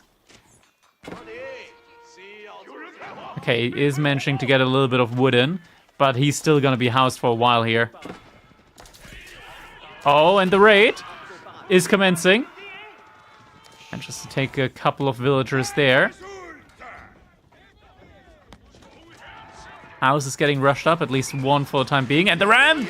The ram got taken down! The ram got sniped! This is so important, actually. This was so important. Now we do have the raid as well coming in. The knights with the villagers seeking shelter at the wrong spot. Spearmen getting sniped out as well. They're dying so quickly. Pretty much no spearmen remaining at the same time. Raids coming in once again. The base from Beasty as well. Villagers pulling the shifts. No, you don't want to do that. You do not want to be doing that. But feels like there just aren't enough knights here yet from Puppy Paw. Any real upgrades on them either. So a lot is going to get sacrificed over here. Same on Beastie side as well, though. Both players losing 6 villagers here so far. And there actually were enough knights from Puppy Paw. Oh, that's crazy. I didn't think there were enough knights from Puppy Paw here. But there were enough knights from Puppy Paw on both sides, actually. That I really didn't expect. And now Beastie is in so much trouble. Because he's stuck in feudal age. And he doesn't have like a crazy army advantage, counting-wise. He did manage to kill 3 villagers, but that doesn't feel like it's enough. Doesn't feel like that's actually enough. He's making more and more archers now. Puppy Paw is just spamming more knights. He's got the knight count advantage now and the quality advantage. By a lot. Beastie has pretty much every single economy upgrade now behind us as well. Puppy Paw didn't get a single one so far in this game.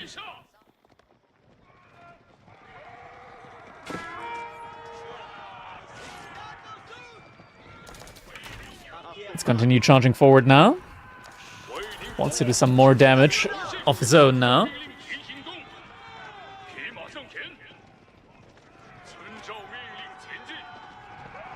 Yeah, there's a crazy bad spot at the moment for Beastie. He kind of needs spearmen, actually. But he's just adding in more of his own knights, more archers as well. But this Night Flood isn't stopping anytime soon, and Puppy Paw just has so much more production just because of the supervision upgraded with the Mount Lu Academy. And every single knight that goes down here hurts so much. It hurts if it goes down, it does go down. And now from the other side, knights coming in again. This is it. Puppy Paw, I think he's done it. That's just too many knights now to get rid of inside of your base while you're still in the feudal age. One knight down. The next knight down.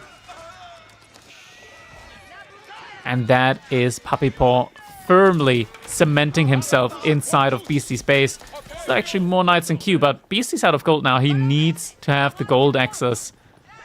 But can he keep it? There's just still more and more knights flooding out. How much gold can Beastie realistically still gather here? It's 600 gold remaining.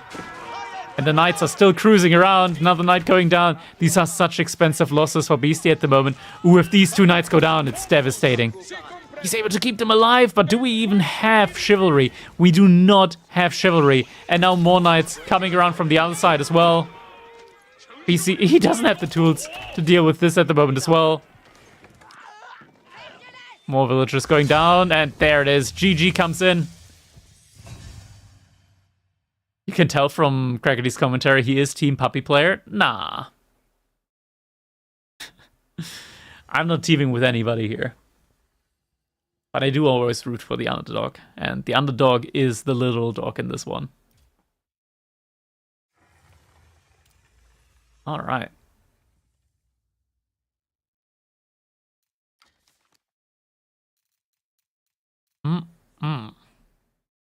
That was a good one. That was a very good one.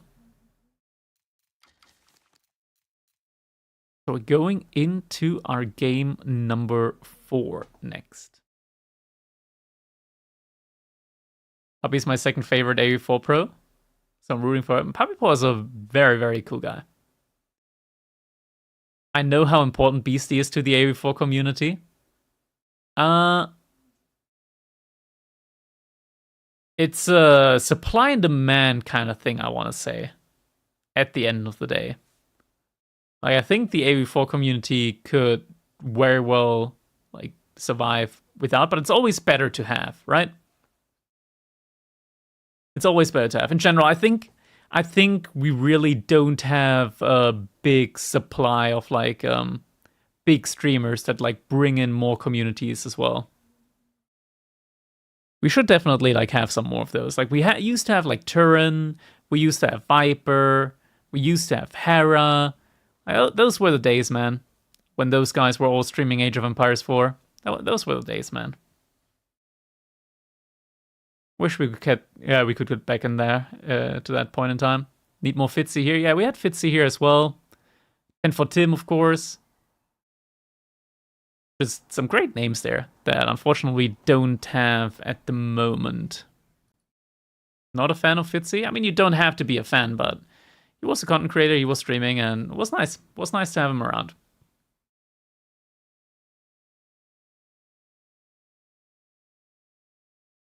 I hate that fake DJ voice just to get hit. It's fake DJ voice. Kind of weird. I don't know what that's meant to be.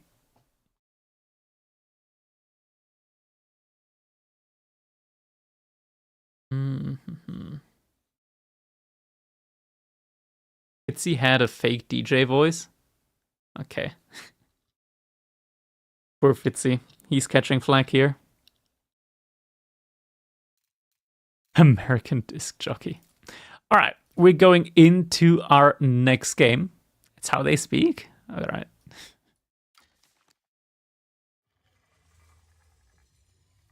All right, it's EGC Frisian Marshes, and we get Puppy Paw with the Oil of Dragons up against the Japanese.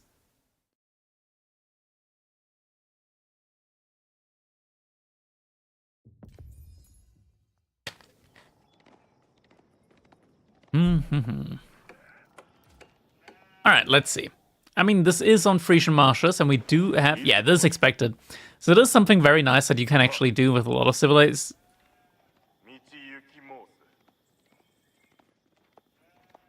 Oh.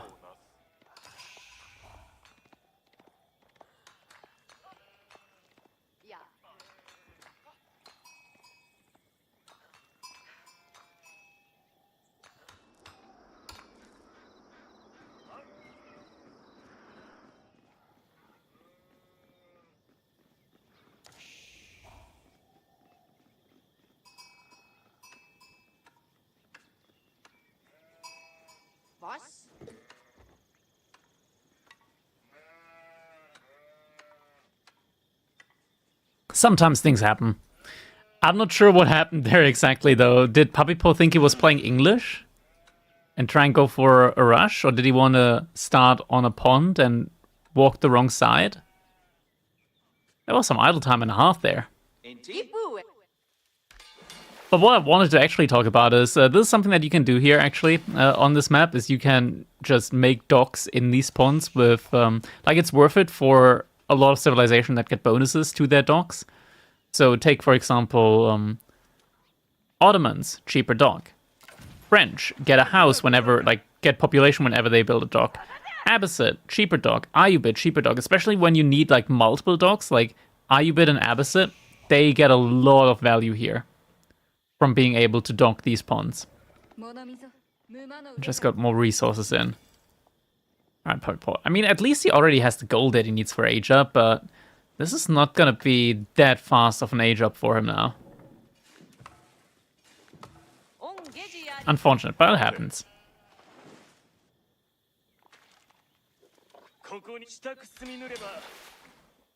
More fishing ships coming in. Do we have the score correct? We do not have the score correct. There we go, now we got the score correct. Puppy Paw is leading this best of 7 at the moment.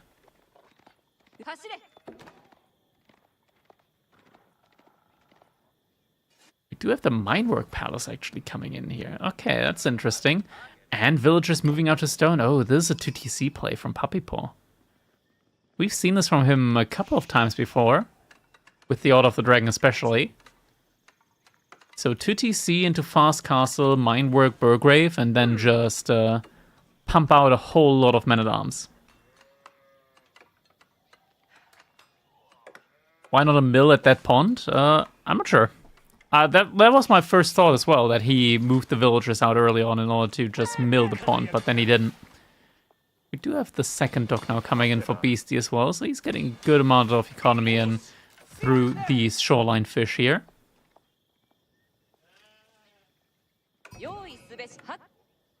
But I also like the play from Puppy Paw. Like, going for a second TC long term just provides you with a lot more scaling than these fishing ships.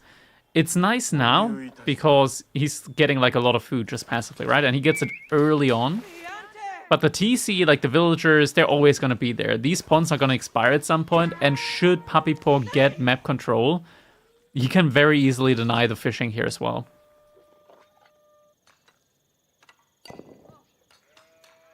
The timing here on this second TC. I think he needs to pull that villager over to stone mining again. Doesn't look to have nearly enough stone at this point in time. He's instead gonna pull the villagers over here over, actually. Okay. Just gonna do a little switching around there with the army. Not the army, the economy.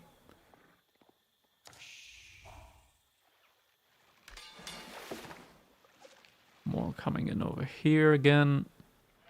The H-up is now coming in as well for Beasty. We're seeing the Kura storehouse coming in. So he's gonna get a nice couple of farms there in for free. Cropping. Okay, we're just about finished. We just need 20 more stone, and then we'll get that second TC in. There we go, second TC. Where's that gonna get dropped? Looks like it'll be dropped on the deer, actually. Ooh, but Beasty. Oh, he's gonna see the villagers. He's gonna see them. Gonna try and block the second TC here, maybe. Oh, the sheep. They scattered when the building got placed, and BC actually almost lost them there. Villagers were chasing after them. So with that, Puppy Paw is going to secure himself access to the shoreline fish, but he's already behind a significant amount of economy. Just due to all of these... Oh, he's got to go for him. He killed 2 of the deer. Okay. He wanted to go after the sheep there from BC Scout. Didn't manage to do it. What's the play here now at the end of the day? Is BC just gonna go... Like, I think he can just go for a straight fast castle age. And he does have 5 villagers on gold at the moment. So this kind of paragraphs that he might be going for a no upgrade into fast castle age type build order here now. Which would synergize because he does have a lot of additional food income thanks to all the fish here that he's gathering from. And then he could just fast cast into mass mounted samurai. Maybe even some Onamusha, should there be like infantry defense from Puppy Paw. Those are the options. I'm getting a stable in at the moment from Puppy Paw. So looks like he might want to actually add in... No, cancels that and goes for an archery range instead. Alright.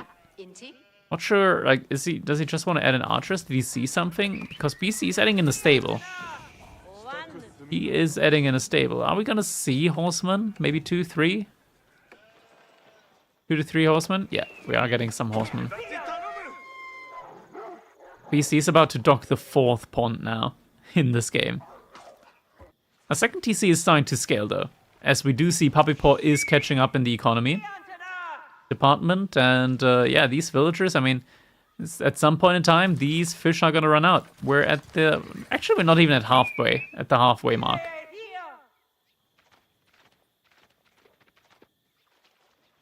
You have 1 archer. Even that 1 archer is not gonna be able to win against the horseman. I'm not sure what exactly the plan now is. He's trying to gather up enough gold for the age up. So there's gonna be the horseman here. Archer is just gonna sneak by, past the stealth forest, but that means that Puppy Paw also didn't see it. And Puppy Paw, he doesn't have enough resources for the age up. But it's only 1 horseman. It is only 1 horseman, so Puppy Paw in theory should be able to fight that one off with his own villagers. And the archer is coming in now to deny the gold. And we're getting Temple of Equality. Alright. Archer should be able to pick off a villager here though. 1, 2. There we go. Dude, that was close though. With the formation shuffling, that actually was really close. Puppy Paw did manage to pick off a villager there. And Beasty's aging up. Puppy Paw isn't too far behind when it comes to aging up now. That's not bad. That's not bad. Let me quickly check something.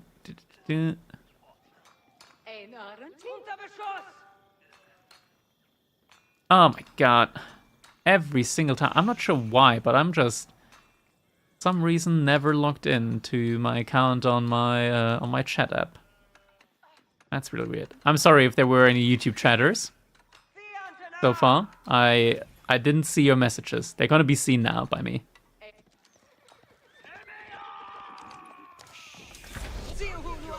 Scouts coming in just in time to potentially die here now to the horseman, but he does get the confirmation it is Temple of Equality. That's definitely an interesting one. Not sure if Puppy Paw expected this, but I think he can be happy with this. He already has the archery range in order to make crossbows. He can just start making like mass men-at-arms and crossbows. That's a very, very solid army composition here for the Order of the Dragon. That's what they want to do at the end of the day.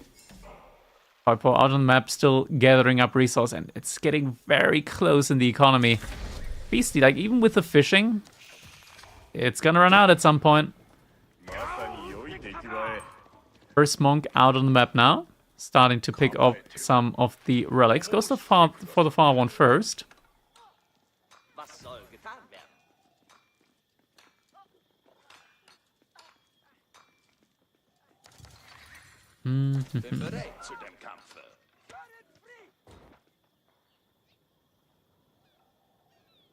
Just got a message, just a second.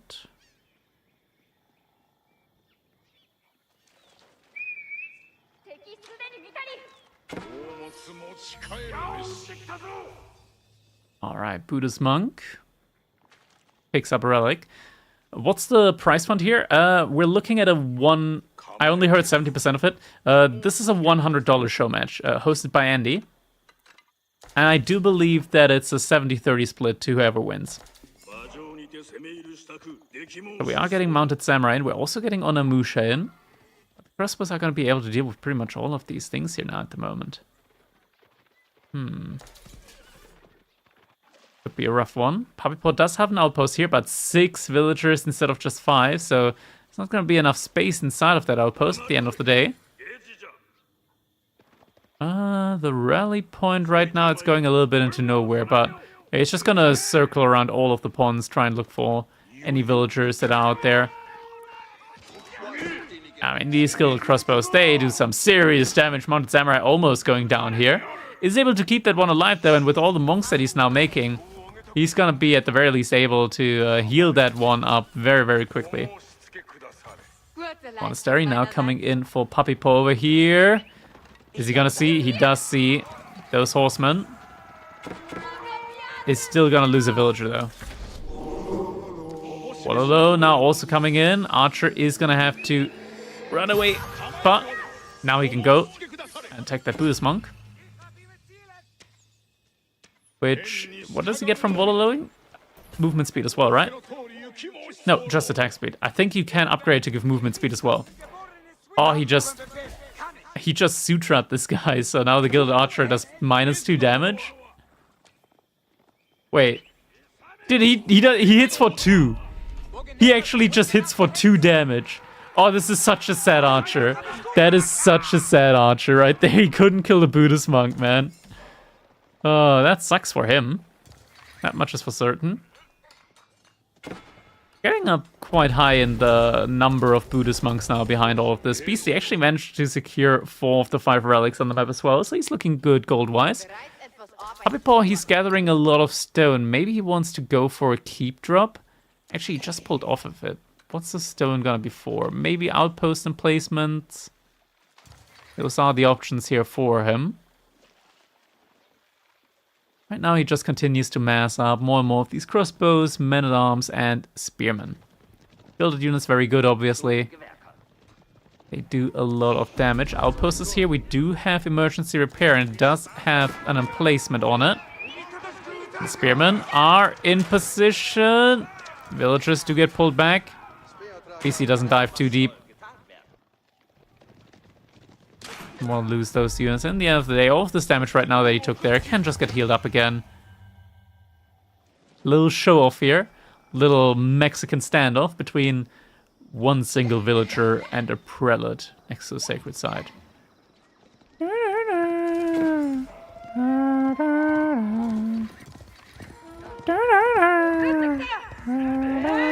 Okay, never mind. It's getting interrupted now. Goodbye, prelate. Sacred site is going to get secured by Beasty, who's also put up an outpost next to it now. So it's going to be able to get emplacements in on that one. Ooh, and once again, this time around we have a prelate here, though, with inspired warriors. And the villagers are going to be able to make it out alive. And every time that horseman hits, just going to get healed up right away. Wait, is that actually inspired? Oh my god, never mind. It's not inspired warriors. It's actually the inspiration here. Beasty just buffed up the villagers by 15% with the inspiration. Very nice, very nice.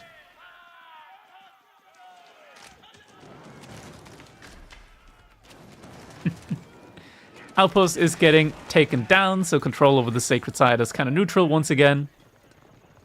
Is that an H-ry remnant? Appears to be.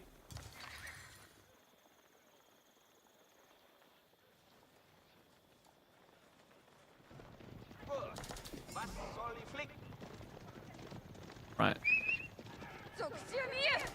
Once again, we see another push coming in here. Good amount of archers. Puppypaw actually invested a decent bit here into archers now at this point in time as well. Looks like he just wants to have archers against the Onimusha. Honestly, I think that's not needed. I think against the Onimusha, you might as well just make more crossbows. You might as well, honestly, just make more crossbows, I feel like.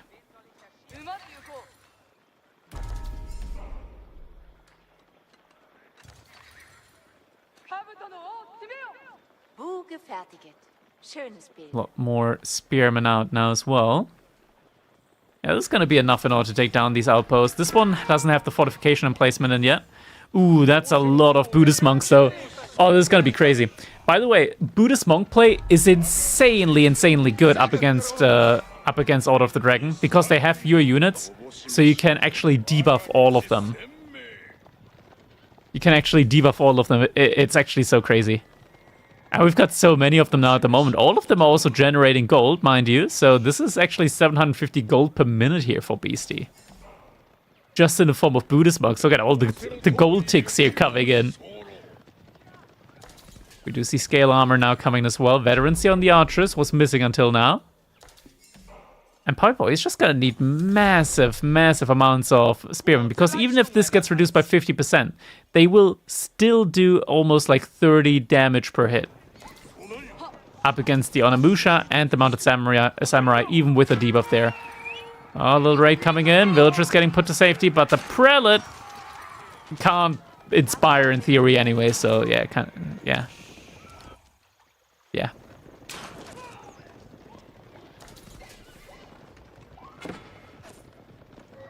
Once again, outposts coming up here. Beasty really wants to secure these sacred sites. Puppypaw behind us. He's just scaling more and more into mass military. And we might have a breaking point now here coming in soon. We see the debuff already coming in. Yeah, they're down to 30 damage actually each. The sutras are coming through. How's this fight gonna go? The archers are trying to take down as many of these Buddhist monks as they can. Actually, with great success here as well. That's a ton of these Buddhist monks going down. The entire front line is gone. The entire front line is gone. Beasty, he just lost everything. He just lost everything. It's 80 to 44. He thought he had enough. But the Buddhist monks, they actually didn't debuff enough in this one. They did not manage to get enough debuffs in. Ooh, I'm not sure about this one though. Puppypaw might be overreaching, I feel like. He's still killing. He can't one-shot anymore with so many units now debuffed, but he's still doing very decent damage, and that's a lot of Buddhist monks down. It is such a fun situation whenever a player goes for Buddhist monks. -8? This went up to 8 damage. He does 8 damage. Oh my god. Men at arms, more like men at stumps or something like that. Because those aren't hands, man. I refuse to believe that those are hands. The scale armor is so strong here as well now. Up against the Onimusha. 5 ranged armor. Up against 12 damage. Very strong. Outpost here in the middle with the emplacement. Papipo about to shut that one down now as well. And do we do actually have Inspired Warriors here as well. So that's at least one way that Papipo is able to counteract the Sutra a little bit. Loses 50% but gains 15%. That's fair, right? Lose 50, you gain 15. And still, Beasty is still reinvesting a lot into the military and still, like, once again, the Buddhist monk mass, it's just shot up so much. Making monks out of all of these religious buildings now for him. Still got 4 relics as well. That's a lot of just passive gold generation here for him. But Papipo knows that Beasty could potentially, like, with this many monks, there could be something afoot. There could be Imperial Age or something like that coming up soon for Beasty. So he just wants to, like, make use of his army. And he does have a very high army count here, which he needs as OTD up against the Japanese, up against this play specifically. Alright, archers pull back a little bit. Crossbow still doing just very good damage. It's pretty much a one-shot with every single volley. Archers not focusing at the moment. There they go, now starting to focus down the Onimusha. Was also still doing a very, very solid job here. Onimusha count is going down very quickly now. Suddenly we've got 10 mounted samurai in queue. Archer still pushing in. This is gonna be enough though. Papipo is starting to get whittled down a little bit here. The mantras, the sutras, they're all applied now at this point in time. And he's actually out-healing. He's out-healing like 20 units here. 20 OTD units are getting out-healed against a single knight. Oh my god. Oh no, that's... yeah. And Beasty is doing it. He's riding on the edge here. Riding on the edge of where he loses his entire army and where he's able to overpower. Where are these prelates going? Dude, Papipo is just spamming prelates now. Is he clicking the right buildings? Yeah, he's just spamming prelates. Still trying to kite on the way back, but it's just a lot of sutras here as well.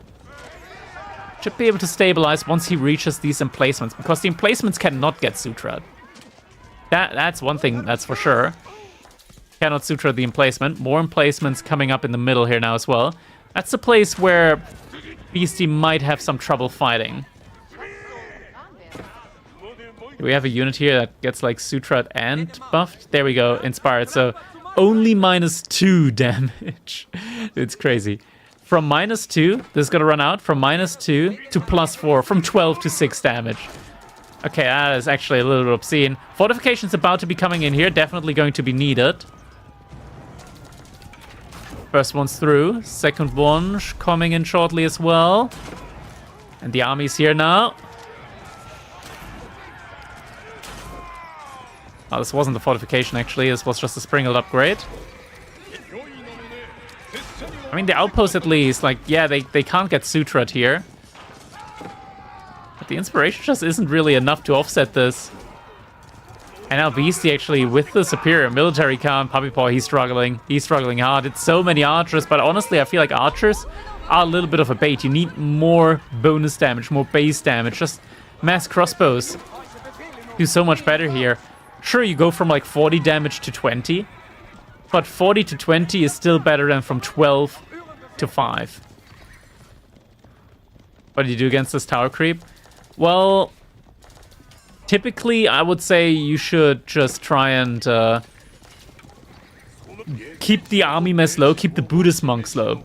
Like, you just gotta mass up a lot of military and you gotta try and like kill the Buddhist monks as effectively as possible.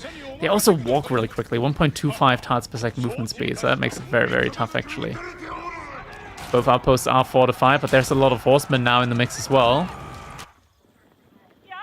I think he's just got to give up on those villagers here. It's 6 villagers, and his economy is actually still very, very strong here. But actually, 42 Buddhist monks here generating gold. Look at the gold bank from Beasty. It's just so much. It's so much gold coming in. That is actually kind of sick. Oh man.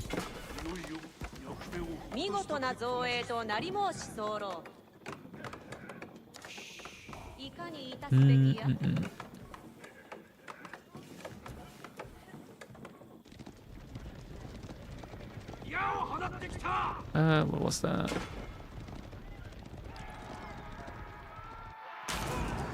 Once again, another outpost over here. But that's actually, yeah, I mean, the fire armor is quite nice here from the fortification as well. Ooh, is that one gonna go down? It is gonna go down. But he still has like a large army. It's just that I really think the archer play is a big mistake. Gotta be honest. Actually, now against the veteran Yumi, it's less of a mistake. A good bit less of a mistake, actually. I feel like maybe he just needs like a more mobile army composition at this point to start raiding the spots that, you know, Beasty isn't actively covering. Or we're actually seeing the Elsbach Palace now inside the base from Puppy Paw here. That's great. He needs it in order to keep his farms protected. But so, man, the Sutra is kind of insane now, up against OTD.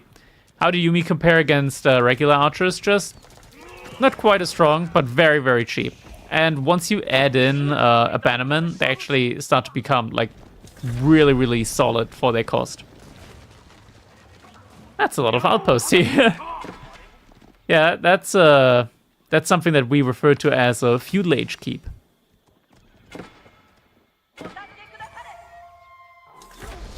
This type of Japan is wildly pop effective. It is, it is.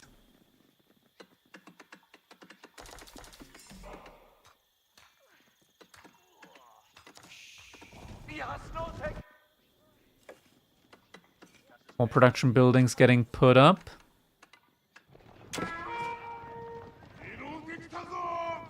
Beasty behind this. He's just getting so much passive gold generation as well. It's kind of crazy. He's like 20 economy units behind, but he's actually ahead economically overall. There's a scout. There is no scout here, so maybe he doesn't see those villagers. Okay, now he might be seeing them. They're walking in. Some good raids are happening here. Beasty's main army just sitting in the middle here. Main army, I say, but it's just religious units. But actually, like, this raid is costing Beasty quite a bit because there's no sutras here. So these units actually... Is he actually going to commit to doing more damage? Oh my god, this actually is really costly here for him. Grant, though, he did just reach Imperial Age with a pretty comfortable resource bank.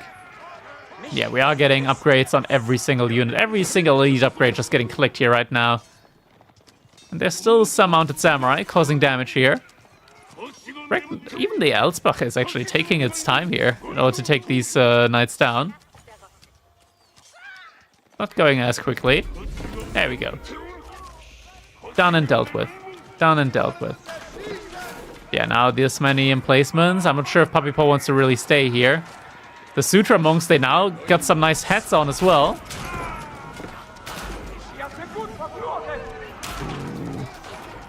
Sutras are coming in. Couple of prelates here at the side as well, but Beasty's got more army mass now. I mean, these guys are just a really efficient population tank at the end of, like, just meat shield. Beasty should make a Buddhist temple to debuff without monk. Yeah, that's true actually. At this point, Beasty does have the upgrade where his, there it is, Buddhist temples cast Sohei Sutra on a nearby enemy every 6 seconds. So you can just put up your temples forward, and you debuff all enemy units. That way he could also put his relics forward and have them like available to him at a moment's notice. Just wallow on the sacred side. It's gonna be insanely difficult for Puppy Paw to deal with that. Honestly, can you Sutra Siege? I don't know if you can Sutra Siege. What's more pop efficient in terms of gold generation? Having many crypto monks or full trading? Definitely full trading. Monks in general, like they don't provide you actually with that much. Like a villager would gather way more. a villager would like gather almost twice the amount of gold. Well, not twice, but like 60, 70% more. The boy's trying to get the decap in, but yeah, this is... Monk is like half of a trade almost. I think less. I think like a third. Village is like 1.5 of a monk, and then trader probably 3 times. Yeah, I mean, Puppy Paw, like these guys just don't do any damage. There's just no damage coming out of these units. 4 Man-at-Arms now coming as well.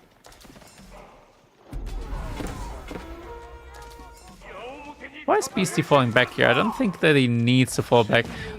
These output, like, the keep also are just really good. Like, Japan's just really good in this situation with this specific landmark up against the Order of the Dragon. Yeah, I don't think Puppy Paw can realistically get the decap in on that one. Is trying to go for a double decap here, and there we go. Wallo's coming in. All the units suddenly a lot faster, a lot more damage. Every single unit here that was inside of that Wallo. Getting a good damage boost there. At least for a little bit, and especially movement speed boost as well. There's a little bit too many monks. It might be. And the thing is, if Beasty once loses this mass, that would be very devastating. That would be very, very devastating. Beasty is going to have to try and decap that one now. Or rather, stop the decap from happening. Is he going to be able to do so? It's getting very, very close, but looks like he is actually going to be able to stop the decap from happening. You know, what Puppy Paw needs to do right now is he just needs to get the units out quicker than Beasty can debuff them. Like, whenever a unit dies, just you gotta get like 100 production buildings. So you're able to pump out a completely new army every time yours dies. And then, of course, you need the resource hole as well. Probably not too realistic here. That's probably the best way to avoid the Sutra. Look at that. Oh, there can actually multiple Supras here. They don't really stack from the effect, but... yeah. That's a thing. It's a lot of burning arrows that don't really do that much. Yeah, decap was very close. There's still 5 minutes remaining here. Oh my god, this is going to be filthy and disgusting. We're getting adjustable crossbars with the mangonels here. The thing is, this matchup isn't actually that significant overall for the balance, because this is just this one specific matchup where Japan just synergizes so well with these Buddhist monks up against just OTD not having that many units. Yo, Des, how you doing, man? But don't think it's necessarily like a big balance issue. I think it's more like this specific unit here might need to get tuned a little bit. Maybe like make it cheaper or something. Like maybe just the value of the debuff. Make it like an AoE debuff, but only 20%, something like that. Something along those lines could help. Sort of like Camelonese. We have a couple of Gilded Hand Cannons here in here now as well. Poor boy, he's just so far behind the army count. Might actually need to like delete some economy just to have more military out, but it's so tough because he actually doesn't have that good income.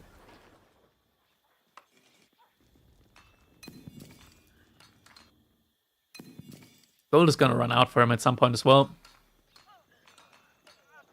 It's definitely something to keep an eye out for. Oh. More upgrades coming in. BC looking like he's on cruise control for the rest of the game. Dude, what is this? What is this? Puppy Boy realizes, okay, it's the emplacements, man. I need the emplacements. 13 villagers going out to get stone now. The Culverins are going to do a great job up against the Mangonels, just keeping them alive. Because, like, can you, realistically? Wait, this movement speed also works on the Mangonels? Okay. Say less. Please. And now all the monks are quick as well. Means that they can gap close actually on top of the archers. Means that they can get their sutras on.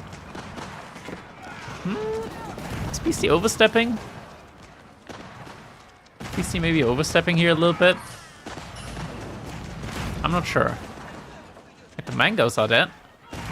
Oh, okay. Yeah, you know what? Now we just queue up 30 elite mounted samurai. Just the best knight in the game.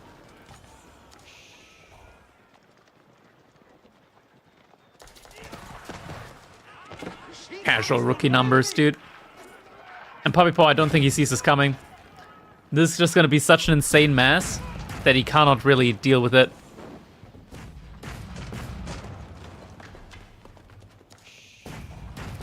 Outpost going down faster and Beasty can repair them.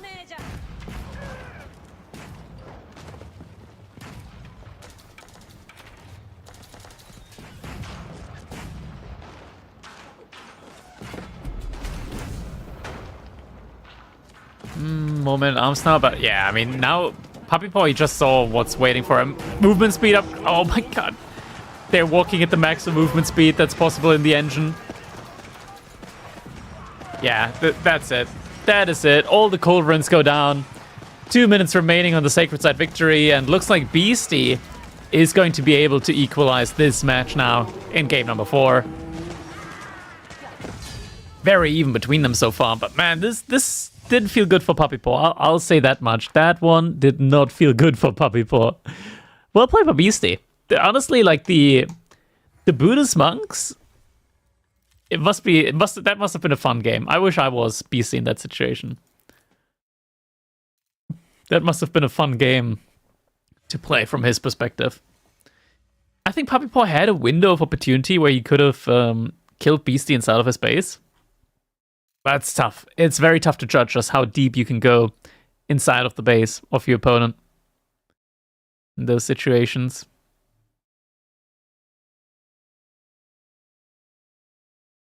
Mm-hmm.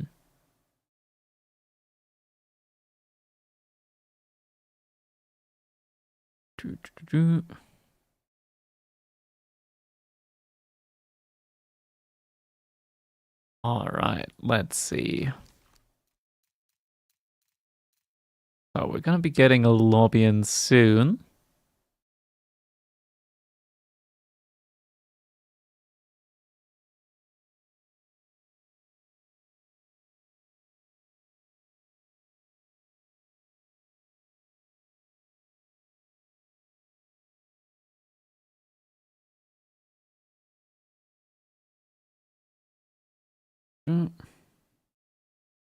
Gotta adjust some things.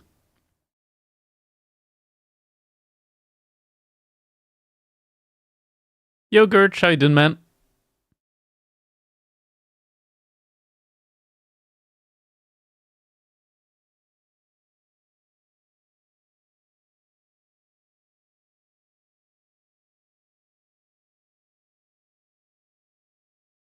Yeah, BC won the last one. It was a very good, let's just say, matchup to use thingy on. The Buddhist monks. How can I beat HRE? With what Civ? What's the Civ that you used to beat him with? Just like in general? Templar? Templar. I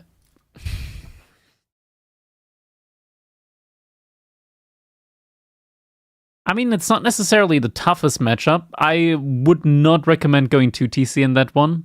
More than likely, like 2TC, just you're not gonna get a timing in that one. Definitely go with Chevalier in that one. Just 1TC Chevalier, age up with 14 villagers, go for fast Sacred Side cap. Then you just mass Archers and Chevalier. That's kind of like the main thing. Just play for that, get unit mass up. Don't invest too much, just like invest just enough. Be annoying on the map and try and go up to Castle Age behind that as well. Because once you hit Castle Age, you can get the Genoese crossbows in. And if you like keep control over the Sacred Side, or if you just rotate around Sacred Sides, you get enough gold in. Like Genoese crossbows, they are really strong against HRE. They're in general, like, I consider them to be like pseudo hand cannoneers with how much damage they pump out.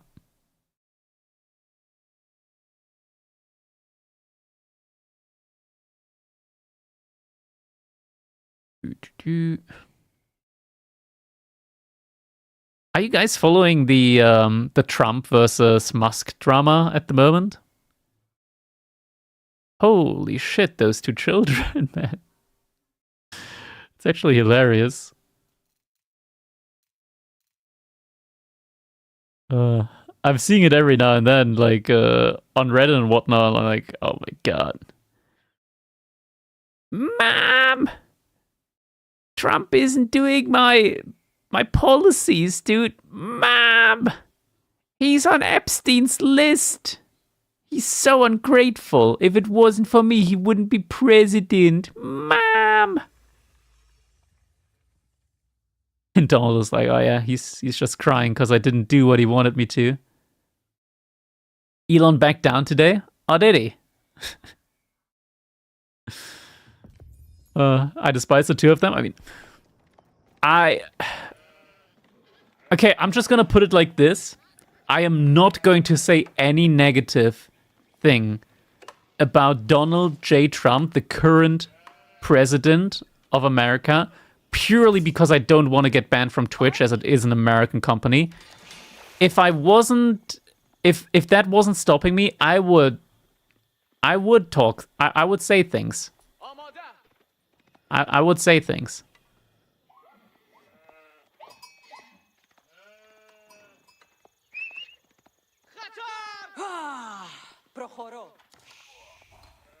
This is now a political stream. Alright, so it looks like we are just getting the dog play here, standard play from Byzantines on the other side. Self-censorship in effect. Kinda. Our Chancellor, Friedrich Merz, he was in the USA. He talked with Trump. I was actually kinda... I'm not a big fan of our current Chancellor. I think he's a little bit of a cheeky liar. A little bit of a, well, not really liar, but more like a opinion switcher of the highest degree, where he says, oh, I think this is the thing that we gotta do. And then he switches it around like really, really quickly based on like whether his party's in like the opposition or not. Like, let's say you got like the last party, they wanted to like take on more debt in order to finance infrastructure and stuff like that. And he's like, no, we don't make more debt. We do not make more debt. No debt. No, debt very bad. Then the second, like, his company gets, his party gets voted in. Oh yeah, 100 billion. 100 billion debt? No problem. We need it. It is necessary. But what I will say is that he did make a good impression. He does make a good impression overall as a chancellor from an outside country perspective. So that's good. That's good. That, at least, I would say he's much better than our last chancellor. Better impression there. And I actually think that genuinely the gift that he brought to Trump, which was like the birth certificate of his grandfather from Germany, from like the archives, that's actually pretty cool gift. Like, not gonna lie, like I think that's pretty sick, dude. I would love to have like a really old birth certificate there, like handed to me from the chancellor of the country, right? Like that's pretty cool. That's pretty sick. I'll say that much. All right, we're talking a lot about politics now. Let's go into something very much non-political here, which is actually fuck Delhi. The game and the real life. Not just kidding. Is that political when I say fuck Delhi? Who would have been your favorite chancellor? Oh my god, they're all kind of shit, dude. All the candidates were kind of shit. I think Pistorius from the SPD could have probably done the best job overall. but it wasn't up to SPD to select the chancellor. And SPD as a whole party is like not what it used to be. I would have actually, like, I kind of like the way that the left party at the moment is rebranding itself. Like, it's not like the Green, it's not like... It's, interestingly enough, the left party is actually less left than the Green party. Like, the Green party is more left than the left party. I don't like the Green party. I think they're all uneducated idiots. I'm generalizing. I did not fully finish that sentence, so I don't think I have to. Apologize for that one. But yeah, it's kind of funny when you look at like the Green Party and you like see all their top dogs, and so many of them don't even have an education. It's like, yeah, politics or nothing. Just ideas, fantasies, but no actual clue about real world. Okay, fuck. Let's stop talking about politics, man. I'm drifting. I'm stick drifting. I'm stick drifting, everyone. I'm stick drifting. I'm stick drifting through the topics here. All right, what's going on here? We got the Dome of the Faith here from the Delhi coming in. Puppy Paw with the Byzantines already on Cistern level 3. Age up did come through for him. Is going to start getting some mercenaries in sooner rather than later. Is also probably trying to... Oh, there we go. Yeah, level 4 is coming out. I was wondering, like, I was looking at the song. I was like, he should have more stone at this point in time. He should have more. Sadly can't time out the guy yapping. Are you a big fan? It's like chat is provoking it, to be fair. Am I a big fan of Markus Söder? I think the guy is on a similar level as Rainer Winkler, also known as Drachenlord. The guy's a meme. Söder is just a meme. And that's from somebody that actually lives in Bavaria. He's a funny fella. He's a funny fella, and it's funny to make fun of him.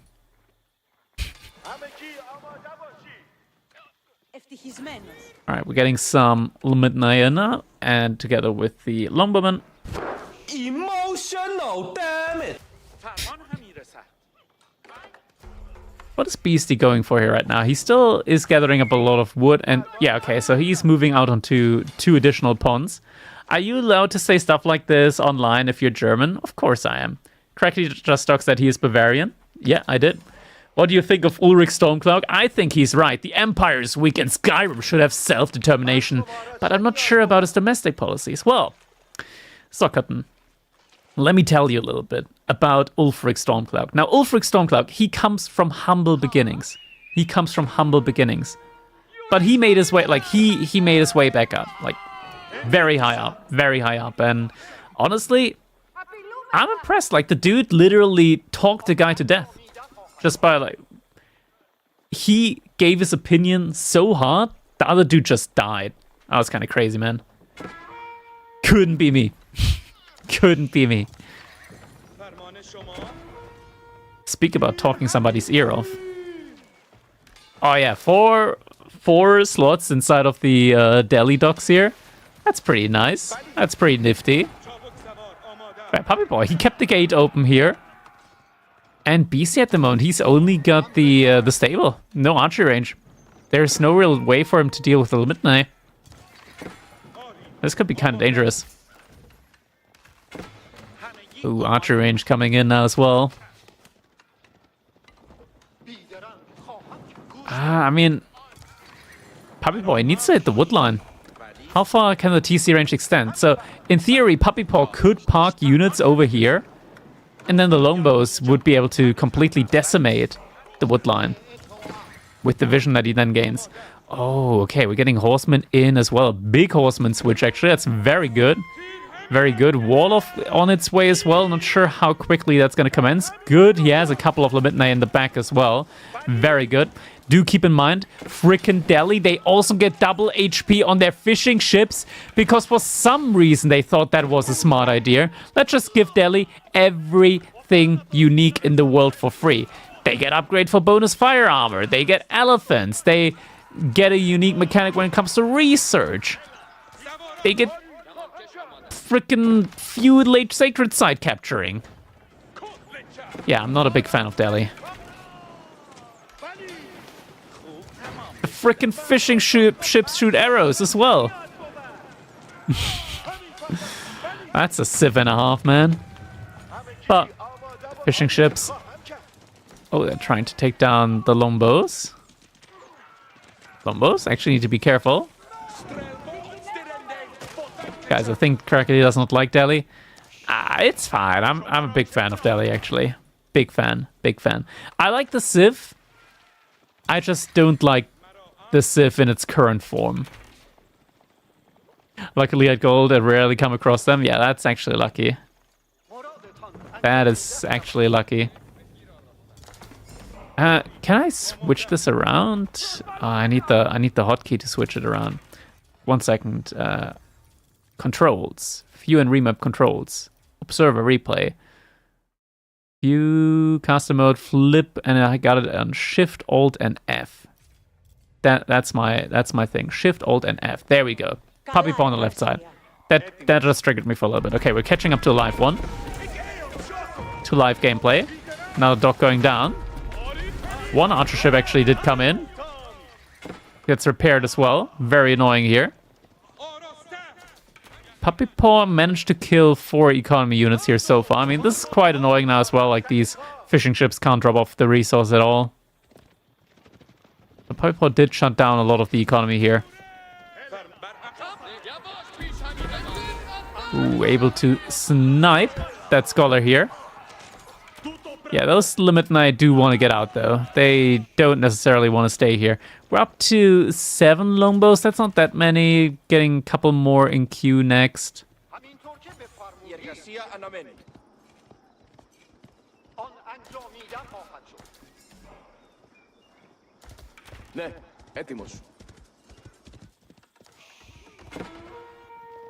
Fight about to happen now, though.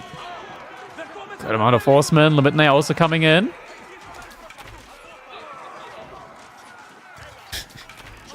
Yeah, Limit Knight now able to do great damage up against the Ghazi Raiders as well. Limit Knight, they're falling a little bit short here at the moment. The Archer's going to do a great job up against them. Spearman count is starting to really wear thin at the moment for Puppy Paw.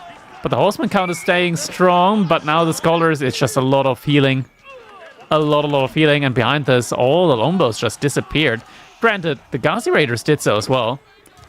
That's probably the most valuable unit here that Beasty had with all of those Ghazi Raiders. It should, on paper, I want to say, like, be somewhat easier for Puppy Paw to replenish military. Just because, like, his economy is a lot better of all. Like, can we get this aqueduct built, please? This aqueduct. Puppy Paw. Wham, if you're watching this, could you quickly, like, go over to your brother and shout, dude, the aqueduct. The aqueduct. Dude. Wham, if you're here, please. Do your job as a brother. Be kind. Hey, Puppy Man, Twitch chat said you should probably finish that aqueduct, dude. Not cool, man. Not cool.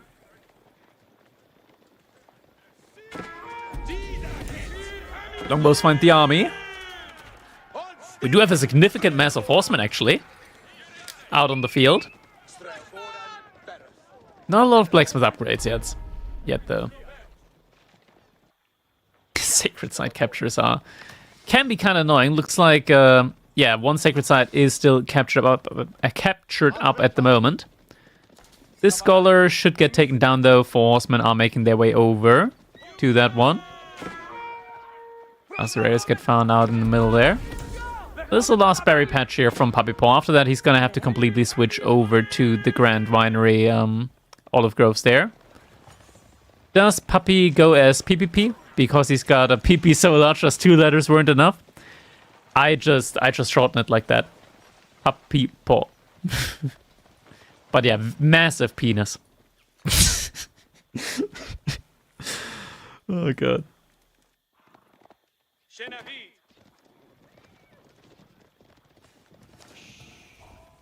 Oh, looks like we got a little raid happening on both sides now, though. Horsemen coming in.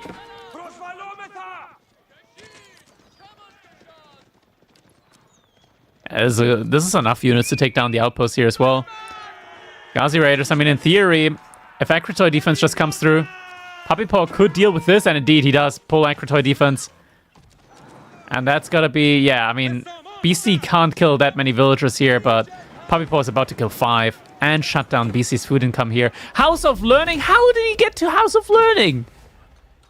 Oh, the Pro Scout, because he gets it for free! He gets Pro Scout for free! I was like, how does he still have that much food? But it's because he gets Pro Scout for free, dude! Oh, no! The Civ! The Civ! Save me! Lord, have mercy. At least we managed to get Aqueduct level 5. Not... Oh my god. Not the way I would have wanted to have it, but yeah.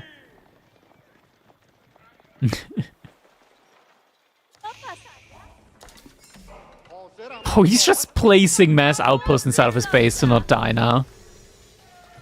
That's toxic, dude. That is toxic. Can we get an elephant, please, mate? No elephant. Puppy killed 9 villagers, but he's behind in economy. It's because there's still like 4 fishing ships over here that aren't active and 4 fishing ships over here. And he only killed fishing ships for the most part. That's not true. He killed some villagers there as well. But yeah, the fishing plays the key role there in regards to that. Dude, that's this giga income though at the moment. Puppy Paw, so many horsemen out on the field. 11 here. Where's the rest? Where's the rest of the horsemen? He's got 24 horsemen. They're just strewn about at the moment. Beasty is not going for... He's not going for men-at-arms or anything like that. He's just getting the upgrade in for veterancy in the blink of an eye. But Puppy Paw, he's getting close to aging up behind us now as well. More villagers getting pulled over to gold as well because Puppy Paw's about to need a lot of gold. Because his age up will be coming in soon. Boar is going to get taken now as well. Not sure what... Okay, so he just wants to take these things down, or... looks like it. The fishing ships also get bonus damage, by the way, for each age up, so that's why they do, like, +4 at the moment. Kind of wild. Kind of wild. We're getting the Golden Horn Tower in now. No elephants yet. Where's Beasty's army? So he's just want to wall off now with all of his units, because Delhi, they can also wall with infantry. The future! Oh my god.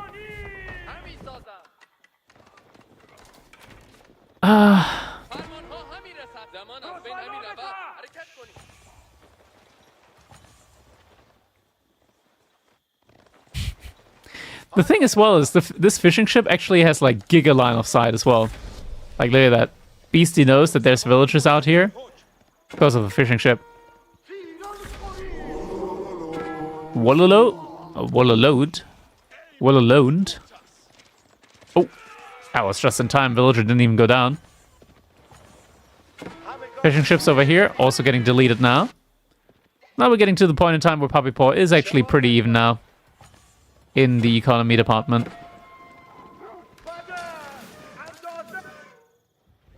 And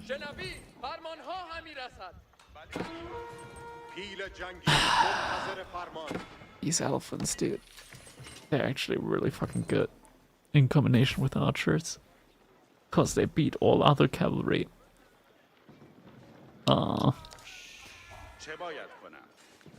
And we're getting close to Imp.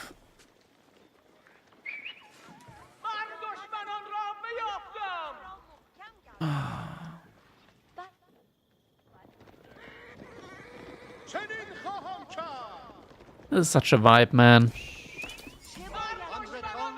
PC's just sitting inside of his base all game long. Probably wants to get ready to drop a keep just to defend against the all-in.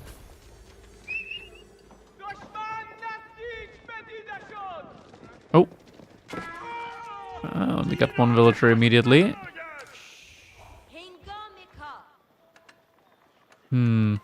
He doesn't have that many religious units, that many scholars.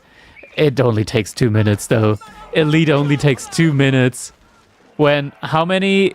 He's got 9! Total garrison scholars, 9. And it takes only 2 minutes for 1,000 resource upgrade. 2 minutes for 1,000 resource upgrade. Oh, this could actually be big. Getting the mosque. No! No! No! No!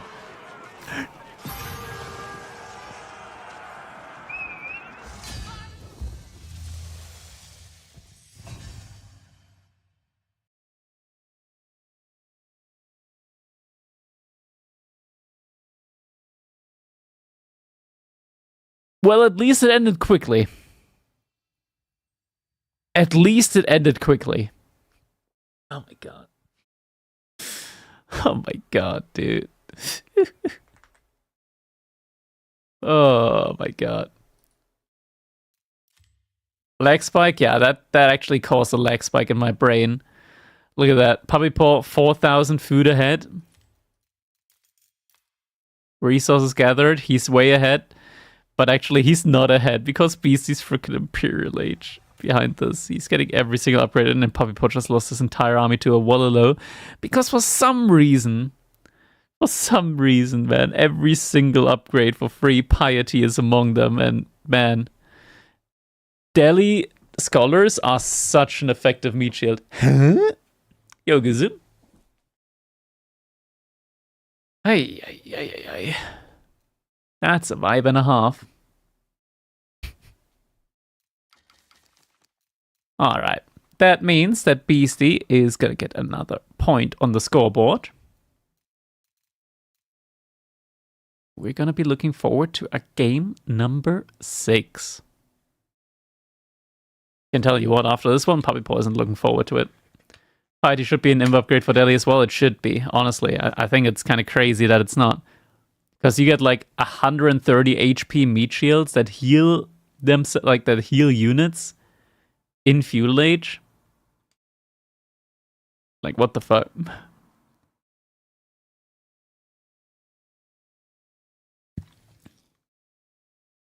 If a fight goes bad, you just pull all your scholars and suddenly the fight isn't going bad anymore. Suddenly you win, you take map control, you take sacred sites. Any scholar you lost, you can just remake. I'm not a big fan of Delhi at the moment. I think Delhi is a really, really strong Civ that in the right hands just has so many tools. Like it's an Allen key wrench or something like that.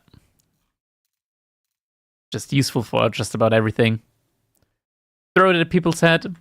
Use it to bust open a window. Suddenly it's a key as well. Opens up many ways.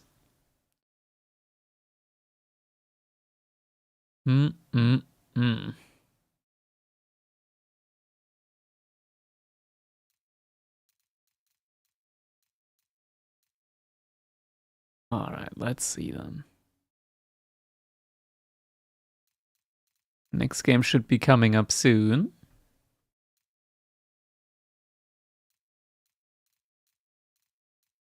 There we go. It's observable now.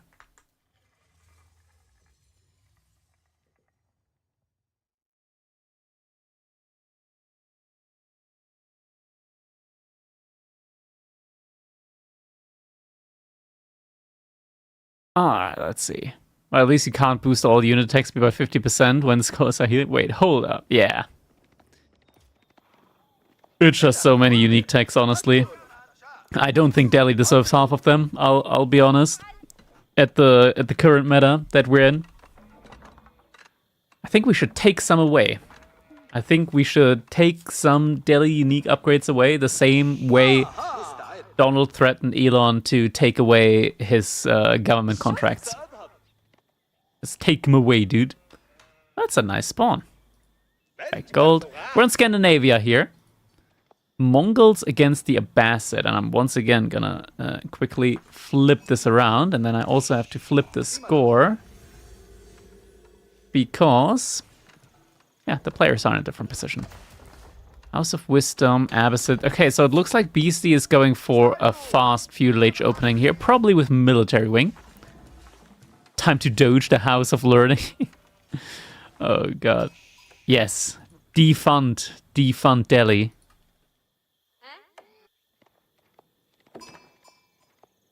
no DEI, Lee, in my Age of Empires 4. That's where we're at. Alright, has the amount of gold that he needs. Just gonna pull the villagers over to food now. Wondering if Puppy Paw considers like power producing villagers here at some point, just to like bridge the gap between the economy between him and Beasty. Okay. He had a little bit of a Marine Lord spawn going on there. Has Pumbaa right next to his base. Oh, it's such a great food source for him. Kind of a little bit low, but that unit regenerates. We don't care about that one. Yeah, that's going to be a lot of food income. It's going to have to do 1 force drop off, though. Just because, like, a force drop will need to happen. He doesn't have enough food. And they're carrying too much. Is he going to... okay, actually, it just about worked out. All right. Yeah, that's a really good spawn. Imagine, like, getting an additional 10 sheep worth of food, basically, there for free with the boar right next to you. So none of the players so far opted to go for a dock, and we do get the military wing in now. Realistically, Beasty can't really deny anything but the gold mine here from Puppy Paw. But honestly, Puppy Paw, he's gonna have the stone in the bank. He can just like drop an archer range, double produce 2 batches of archers. He's gonna spend the resource of 2 archers and completely like shred the army from Beasty. He could even go for cash. Nah, he can't go for cash X. He doesn't have the gold for that. Like, double produced cash X could have also worked there, but yeah, didn't go for that. Didn't go for that play. You see how many sheep does he get? He gets 8. That's a total of 12 sheep. Granted, some of them he did obviously start with and hasn't taken them because Abbasid, berries. And Puppy Paw still has 10 sheep as well. So overall looking fairly even between the two, I want to say, when it comes to the sheep count. Nobody so far moved out yet onto water. Ooh, Puppy Paw. No, he's going onto water now. Oh, this could get scouted out really easily. Question is, will it? Doesn't look like it, actually, because the waypoint from the House of Wisdom is going forward, isn't going down. Same thing here for Beasty, but he is actively scouting the top side. So would make sense for him to also go back down and look over there as well. Once he's done scouting out over here. Is that going to be the case? He sees there's nothing. And is going to go for his own dock here now on this side as well. The units aren't going down.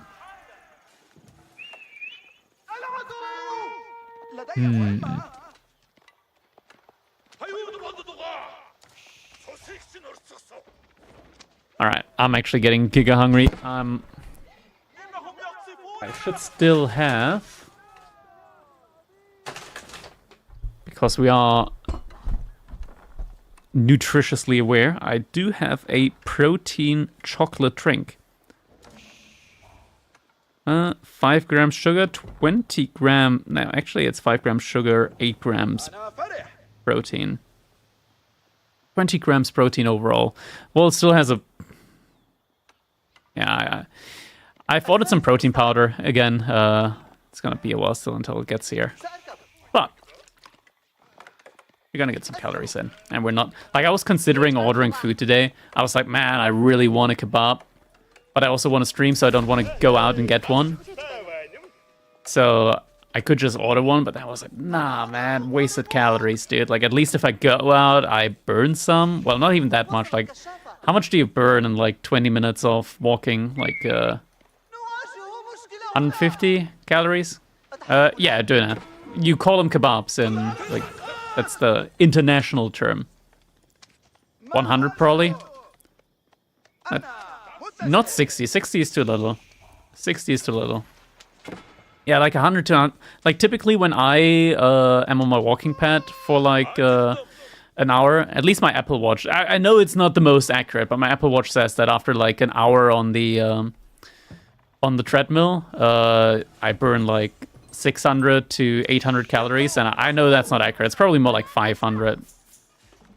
So I think it's probably around, like, roughly 100 calories per 10 minutes of walking at like 4.5 kilometers per hour. Steady pace. Steady pace.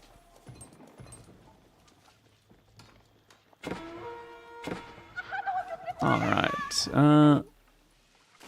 Oh, okay, nice. Puppy Paw actually spotted Beasty trying to go for a dog there. Weight calories burned in 20 minutes at 3 miles per hour at 57 kilograms is... Yeah, at 84 calories, that's... Okay, 84 kilograms, that's roughly 100 calories. Yeah, it's accurate. That feels about right. I'm at 90 kilograms, so yeah, it's roughly like a little bit more than 100. I'm not a big fan of these protein chocolate drinks. I bought 3 of them. I gulped down the first one. Like, they're so thick in consistency. But now I don't want to throw them away either. Like, it's not like they're unhealthy. They just don't taste good. Consistency is like giga thick as well.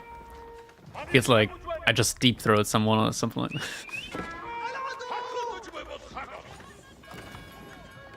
Not that great.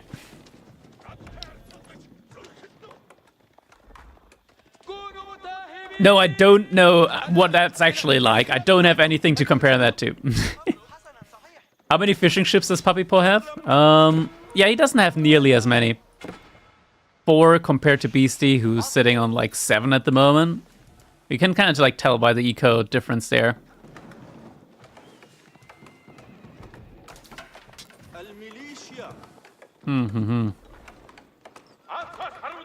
Delicious. Is this a FIMP game? It could be. Puppy Paw is definitely working towards the castle age now.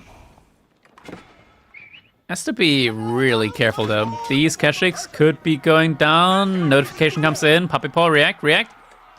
Is gonna react. Where are the manga die? Manga didn't make any. We're just getting double produce archers. At the moment, like, Puppy Paw is still very nicely denying the gold right now, right? That's very good for him. Looks like Beasty wanted to go for it there for a second, but yeah, has to back off. We're getting double barracks in now as well. Why is it so thick? Honestly, I could have watered it down. Oh, ram coming in now. That's gotta be decently hard actually to deal with. Castleman and arms push? Nah, that doesn't make sense. We're getting step redoubt now. Looks like Puppy Paw saw this. We don't have a barracks here, so don't think there's gonna be a man-at-arms push. He's getting in the archers in, right? Like, with 6 archers, like, actually maybe 4. Yeah, 4 archers should actually be enough. It's mostly just spearmen. Should be able to, in combination with the Keshiks, take this down. This ram. Yeah, actually, like, the ram's kind of left alone here at the moment. So the Keshiks could just come back there on that side.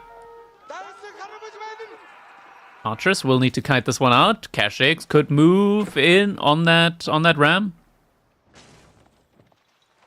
Right? Kind of busy micring over here as well. There we go. And the villager could also go for the repair. Keshik splitting off here. Yeah, that's very good now.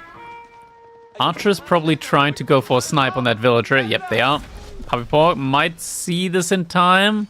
But there's a lot going on. I wouldn't be surprised if this villager is just going to go down. Isn't going down. We do have the archer ship here as well. Ooh, but now it's no longer over here protecting. And Beasty's utilizing that chance. 3 villagers. He wants that dock up fast. Oh, Puppy Paw. Is it going to be in time, though? Oh. Oh. He's going to see him. He sees him. Puppy Paw. He realizes. And he realizes. No, you back off. Mr. Beast. Mr. Beast. Had to back off there. No age up yet inside for Beasty at this point in time. Meanwhile, Puppy Paw firmly cemented in his castle age. Honestly, economy now looking pretty even between them. Looks like Puppy Paw did reinvest into the... Ooh, is he gonna go again? Oh, he's gonna split. He's gonna give him the 1-2. He's gonna give him the 1-2. 2 villagers down, 1 villager there. He's gonna go for it. This is some sneaky business right there. But at the same time, looks like Puppy Paw wants to do something similar there. But we do have a backla and also a Dao out there. So that is probably not gonna happen. But yeah, this stock looks like it might just end up going up. But Beasty is just gonna keep the stock here because it's gonna take a while for this one to go down. Yeah, this stock is gonna go up here.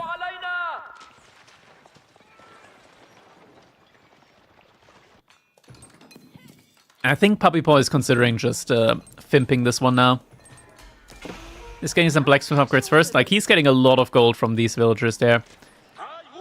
Gonna have to back off over here. Look at the emplacements in this one. Did some damage over there. This is gonna take forever to go down, but yeah, this is gonna be kind of tough. Fuck it, let's X this drink. We're gonna X this chocolate protein shake. That tastes terrible. Tastes like somebody rammed something else down your throat.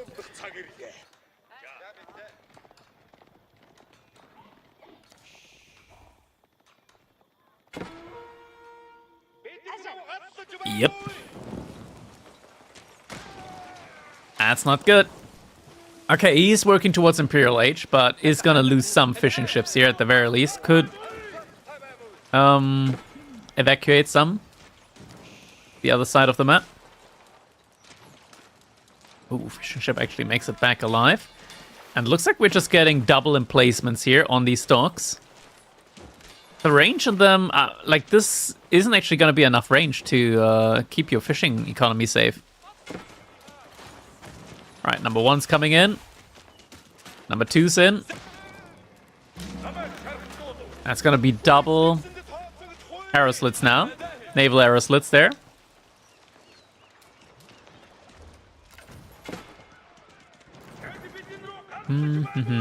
Oh, and a demo ship right behind. Ooh, yeah, this is a gunner. Oh, it doesn't have man the sails as well. It's a goodbye to that one. And now, Kagan and Palace. Oh, Beasty is in trouble. Beasty is in big trouble in this one now. Because Kaganat is simply... It's a good landmark. It's a very good landmark. And there we go, Military Academy right behind it. 33% bonus production on the Kaganat Palace. Means that this building is going to generate anything between like 600 to 1,000 resource worth of units every single minute. Imagine like aging up to Imperial Age and immediately having 5 military schools worth of production building for free. That's that landmark. Oh, this is... yeah, I mean, the emplacements are doing a very decent job there. And now the Khan is elite as well. Puppy Paw, he can just park the Khan over here and 3-shot villagers. Can somebody tell him? Can somebody give him map packs? Bao-Chan as well. Yeah, dude. Like, Puppy could also Bao-Chan up here. This would be the entire economy from Beasty. Like, 2 Bao-Chans, and I don't think Beasty can hold that. 2 Bao-Chans, 1 light junk. Very good. I think he should cancel this one, honestly. Like, the stock is going to get taken down by the units that he just is pulling back, so isn't going to get taken down. Double nest of bees. Alright, alright. Yeah. We're nesting today, dude. We are nesting today in the bees. I don't like the Bao-Chan play, I'll be honest. Ooh, some demo ships. Oh, Beasty wants to get some last-ditch value in from the looks of it. Puppy Paw is gonna lose a bunch of fishing ships there. Economy's still even. It's not that deep, bro.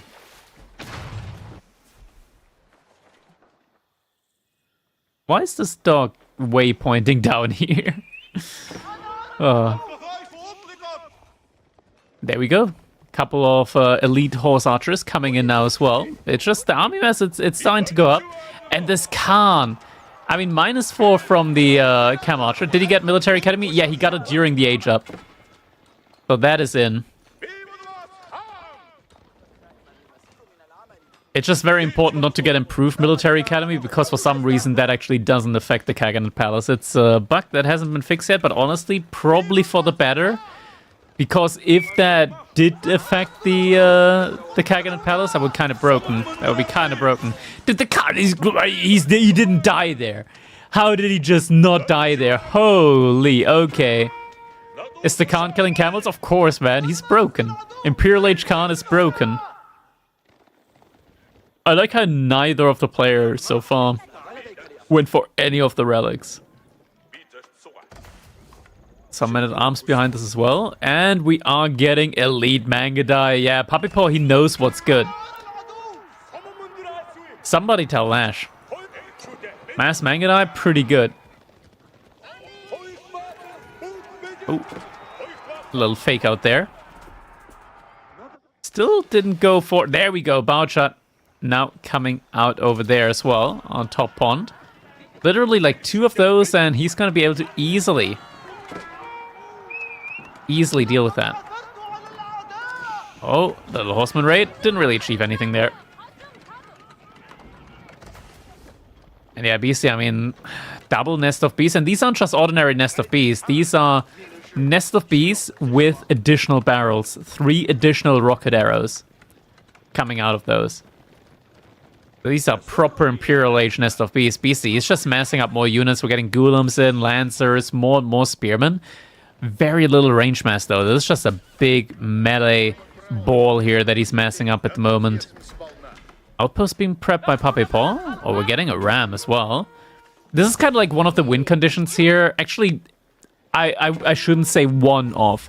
This is the win condition here in this game for Beasty. Take down, like, the Kaganet. Just throw everything you can at the Kaganet. If you get that landmark down and are able to keep it down, you got a chance. If you can't do that, well, good luck. Units just got alerted over there. Puppy Paw, ooh, he needs to be so careful now. Needs to be so careful. He just got some Paddle Scouts as well, but the Nest of Bees are in trouble. Oh, they're in so much trouble. They're trying to navigate down, but the big Yu Pow, it's trapping them. That's the Nest of Bees gone. TC Fire is still going strong, though. Reinforcements should be making their way back soon. We're getting another Nest of Bees, actually, soon here. Palace Guards with the plus 30 bonus HP as well. Doing a great job up against this big ball of Spearmen, Horsemen, and what not else. And the Knights against the Roost Knights, it just wasn't enough. Beasty, he knows that there is no way for him in this position to beat the Kaganet Mongols. Once they get to that fast Imperial Age, if they don't die, they win. Who would have known? You don't lose, you win. Typically, that's how it goes. All right, well played. Dude, this set is actually going rather long. I gotta say, like, we're going all the way to game number 7 here between them. I thought I was just gonna do like a quick cast and then I get to play some of my own games, but guess that's not the case. Tomorrow, I'm gonna be helping a buddy of mine move, and after that, let me actually check. Do I cast tomorrow? I might be casting tomorrow on Age of RTS. Let me quickly check that out. Oh my god, Andy with the gifties. Thank you so much, Andy, man.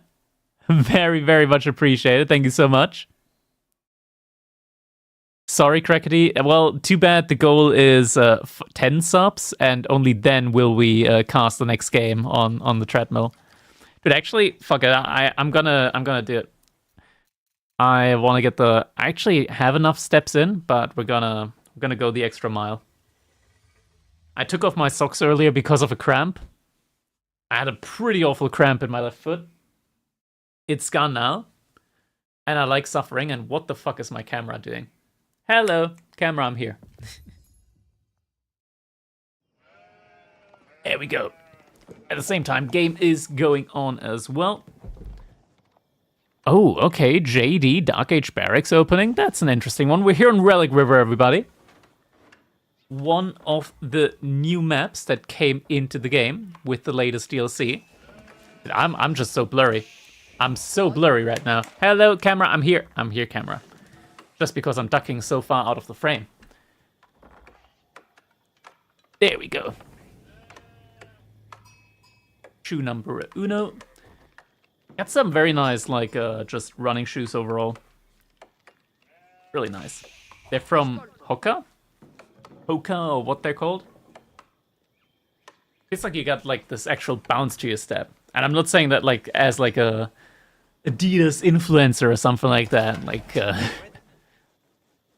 sneaker influencer or something like that. Actually, I like them quite a bit. So Ayubit up against JD, I think that's actually a pretty good matchup for Ayubits overall. I think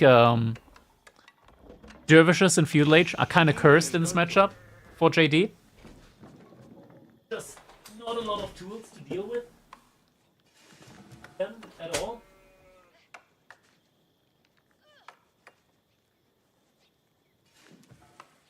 There we go. Alright, let's quickly move up the desk a little bit. Gonna move the microphone back a little bit. There we go. Gotta move that up a little bit more. Alright. We're getting there. Okay. Let's get some steps in. Oh, we actually got the early dock in from Puppy Paw. I gotta put the a bit deeper. There we go. Let's go up to 4.5.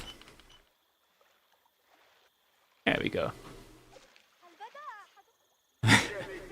Looks like I need a Donatella. Dude, I would love one right now, but I'm afraid of the calories. Dude, at this point, I'm like actually afraid of calories. Alright, Beasty isn't actually gonna do any early aggression here. I think I shouldn't be casting with 4.5 kmh. Let's go down to 4. How much weight have you lost? I lost, like, I started in August or July, and I've lost over 50 kilos. I went from 41% body fat to 24.4 at the moment.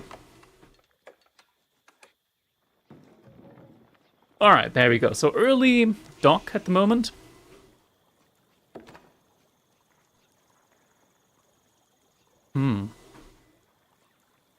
That's a lot of food over here. I mean, Beastie is also getting a lot of food there with the deer. Where are we going? We're going into the game. By the way, I'm not sweating. I'm not sweating. My head is just reflecting. I don't know why. We're not there yet. We're not there yet. I'm doing great, Billy. How are you? Hope you're doing well as well. We're casting this game at the moment while on the treadmill. Economic Wing Grove? Okay, that's actually kind of crazy. Like, this is such a great matchup for Logistics Wing. So how did you do it? Strictly keeping caloric deficit? Yeah, that and just a lot of cardio. A lot of cardio. Now I'm also doing a lot of weight training again as well. I got actually myself, like...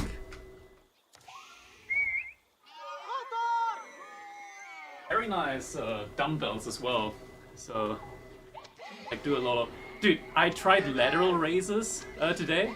I was like, oh my god, I want to die. Like, lateral raise just, like, fucking knock you out, dude. These things are crazy. I didn't do lateral raises until, like, today. How long did it take? From August, like, almost a year. Which isn't that long for the mass that I lost. Okay, he switched it. He actually cancelled culture.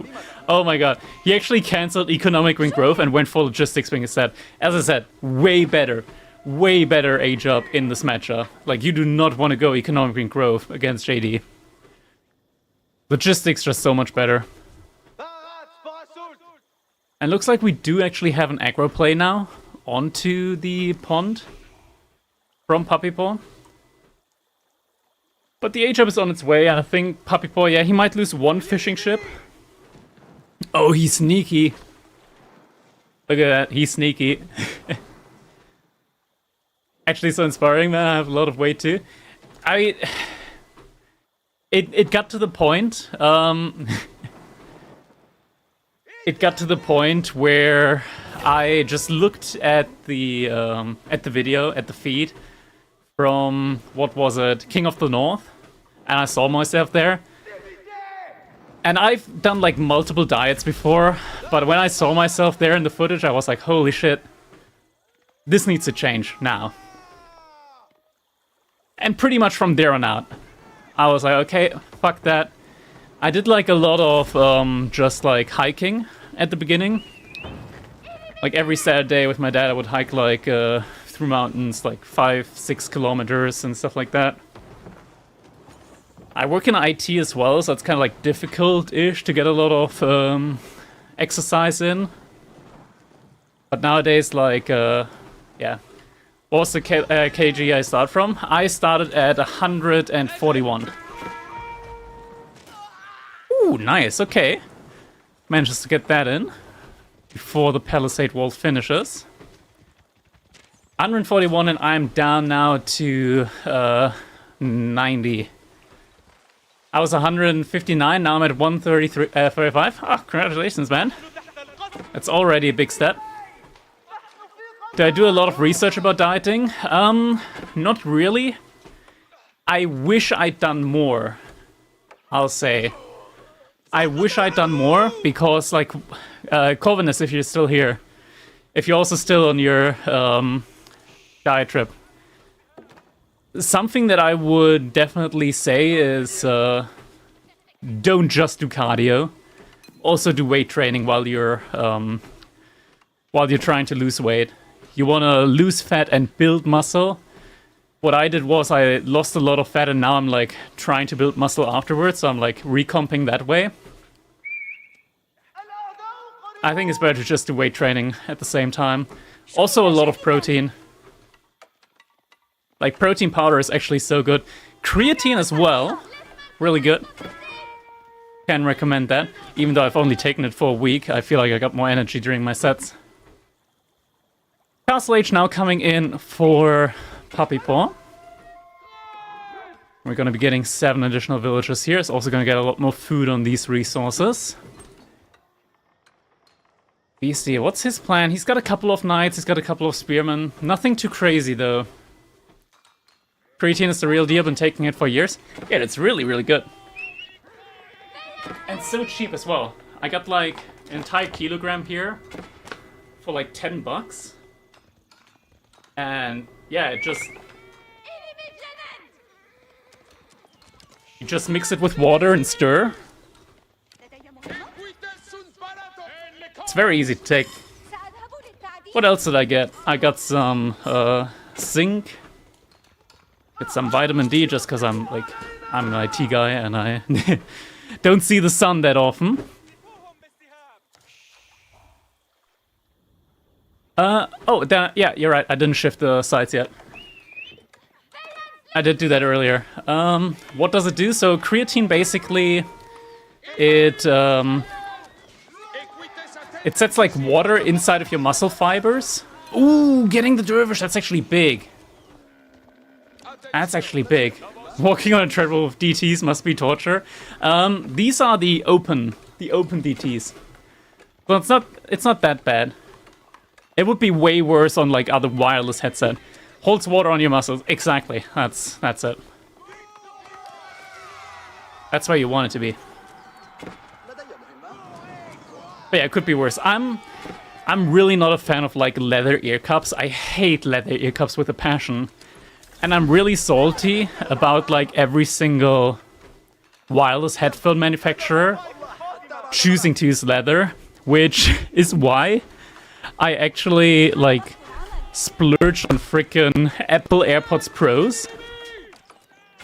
Like, one of the only headphones on like the high-end segment that are wireless and don't use leather. Yeah, the DTs are amazing. Like, Beyerdynamics in general makes amazing headphones. I actually wrote an email to Beyerdynamic and I was like, yo, you guys should fucking, like, just take your MMX 330 Pros and make a wireless version of that. They would actually be so amazing. Like, actually good wireless gaming headsets with decent audio quality. Like, I don't know why, but like no other manufacturer can really get to that point. I always have something to bicker about with the others. Alright, Camel Lancer doing its thing. Dervish already brought back one relic, second relic's on its way. Oh, even managing to sneak past the army there. Beasty reached Castle Age behind this as well. See ya, KZ. Oh, he didn't find him. This is the thing, right? Like, the Dervish is so quick. Oh, he's finding them now.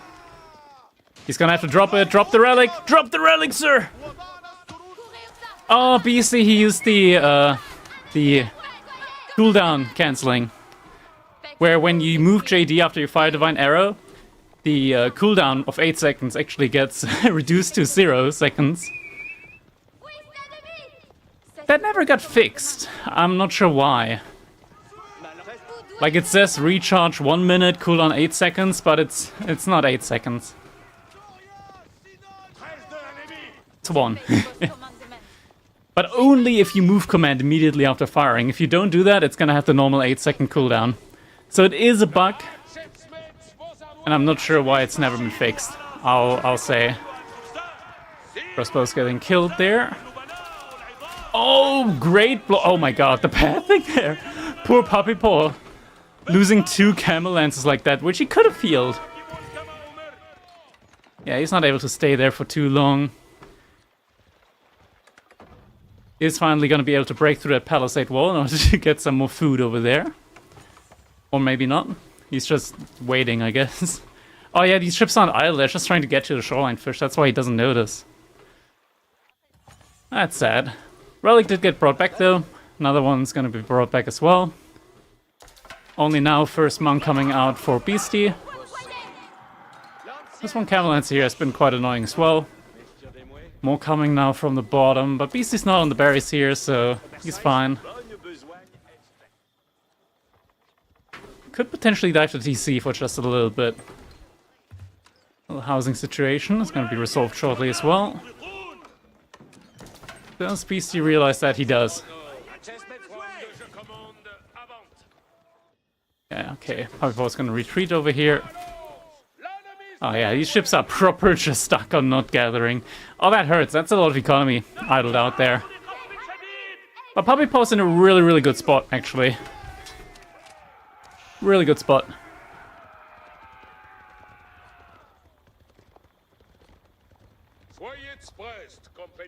I'm not sure if that's gonna work. The one ship there might just completely deny that relic here.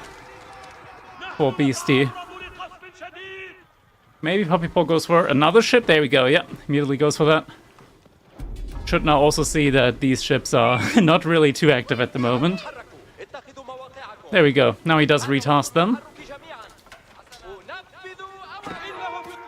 Yeah, and there's no way he can take down the Dow with all the ships here potentially repairing. Those relics also getting secured. Beasty managed to bring that relic back? Yeah, he did manage to bring one relic back.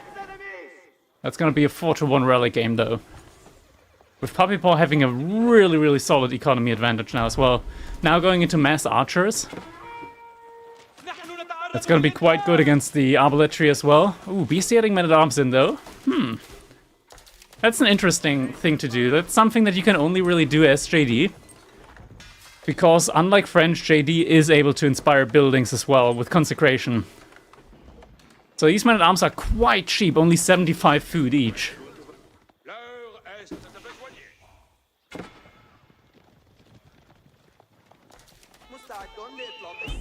Puppypaw could also just mask his own crossbows though. So Beasty's gonna have to surprise him. This is gonna have to come in as a surprise. So I don't think he's gonna find too much success with that. Dervish, capture is getting stopped. I mean, it's just not dying. The Cavalry as well. Oh my god. Dude, that's crazy. Dervish just doesn't die at all. We're getting the upgrade here as well. When it comes to the cost, so now it's gonna be even less gold as well. Only 15. Dude, these men-at-arms are dirt cheap. 90 resources men-at-arms. And the spearmen are 60 resources. Yeah, it's actually kind of crazy how cheap you can get units out of the barracks with them. With JD, Arbaletria, 90 resource as well. Some big savings. Puppy Paw, does he notice this in time? Maybe demo ship queue up? No demo ship queue up. Fortunately, dock will get cleared. Villager's gonna evacuate. Might want to at least queue a demo down here. Actually, the fishing ships are still working. Beasty is not gonna deny those. Report now adding in some horsemen and crossbows. Going for raids! Oh, this is a beautiful raid timing. Onto the gold. Beasty just a little bit too late. Oh, he's gonna lose so many villagers here now. An already weak economy. Guildhall at least. Keeps him in the game. But if this wasn't Guildhall here, he would be very much in shambles. Very much out of it as well.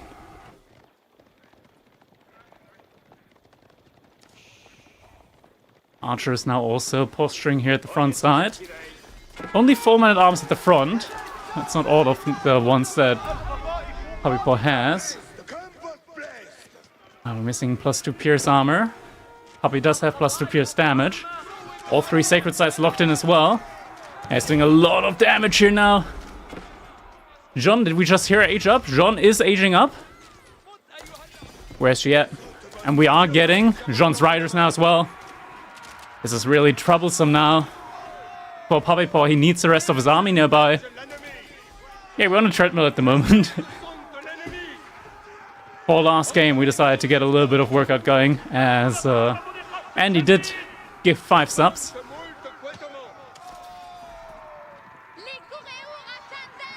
Horseman still trying to help Kite there.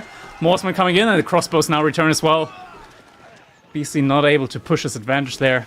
Is it easy to do so? It's not. I'm walking at 4 kilometers an hour. That's a pretty steady pace. That's a pretty steady pace. How am I able to focus? I just am. I don't know. It's not that hard. Actually, yesterday I played against Core while on the treadmill. It was the first game I played while on the treadmill. Managed to win that one. That was crazy. Winning my first game while on the treadmill.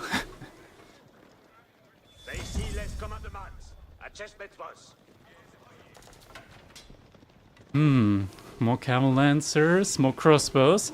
I mean, Puppy Paw's army is just looking really good. Ooh, Manjaniques now as well. Beasty, can he? Yeah, he can't take the fight there yet. And I was seeing like double Manjaniques. That's gonna spell doom for his infrastructure. Which is so important for him because that's where he gets his cheaper units. Yeah, there's just so many units coming in now. The Jean's Raiders are very tanky though. Ooh, Mangana has to get cancelled there. Just barely in time. Now the front is getting cleared. The cavalry is coming in. It's coming through. Oh, enough Arbaletria, and Beasty's gonna lose his entire army. That has to be it. All the military gone. And GG gets called. Puppy Paw able to take the lion's share of the $100 show match here. Alright. Nice. Whew. And it wasn't too long now to build up a sweat, so I can still go to sleep without having to take another shower as well. Thank you, Andy, for hosting. Very fun, very fun. Thank you, thank you. Let's see. Now, I'm gonna call it a day here, though. I will send you guys over to Lash, who's still streaming. Let's quickly go over there.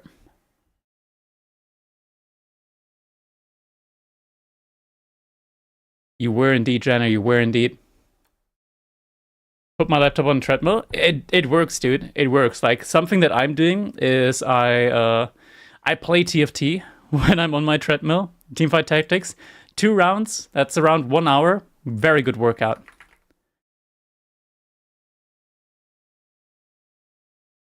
Can really recommend. That's when you like stop looking at the minutes. Do you not have the new overlay software? Which one? Which new one? I use OBS.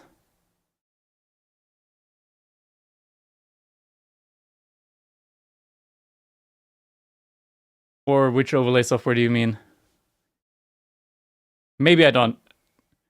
Well, for AV4 overlays that I made, there's a new one. I'm using the Cowlandia one. Cowlandia 2. I don't have that. I'm still on the Matisse one. Dude, I was just bitching about today how some things didn't work on Cowlandia. Dude, you gotta hit me up. Alright, anyways, I'm gonna send my viewers away for now. Thank you guys so much for watching, and I hope I see all of you in the next one. Have a good one.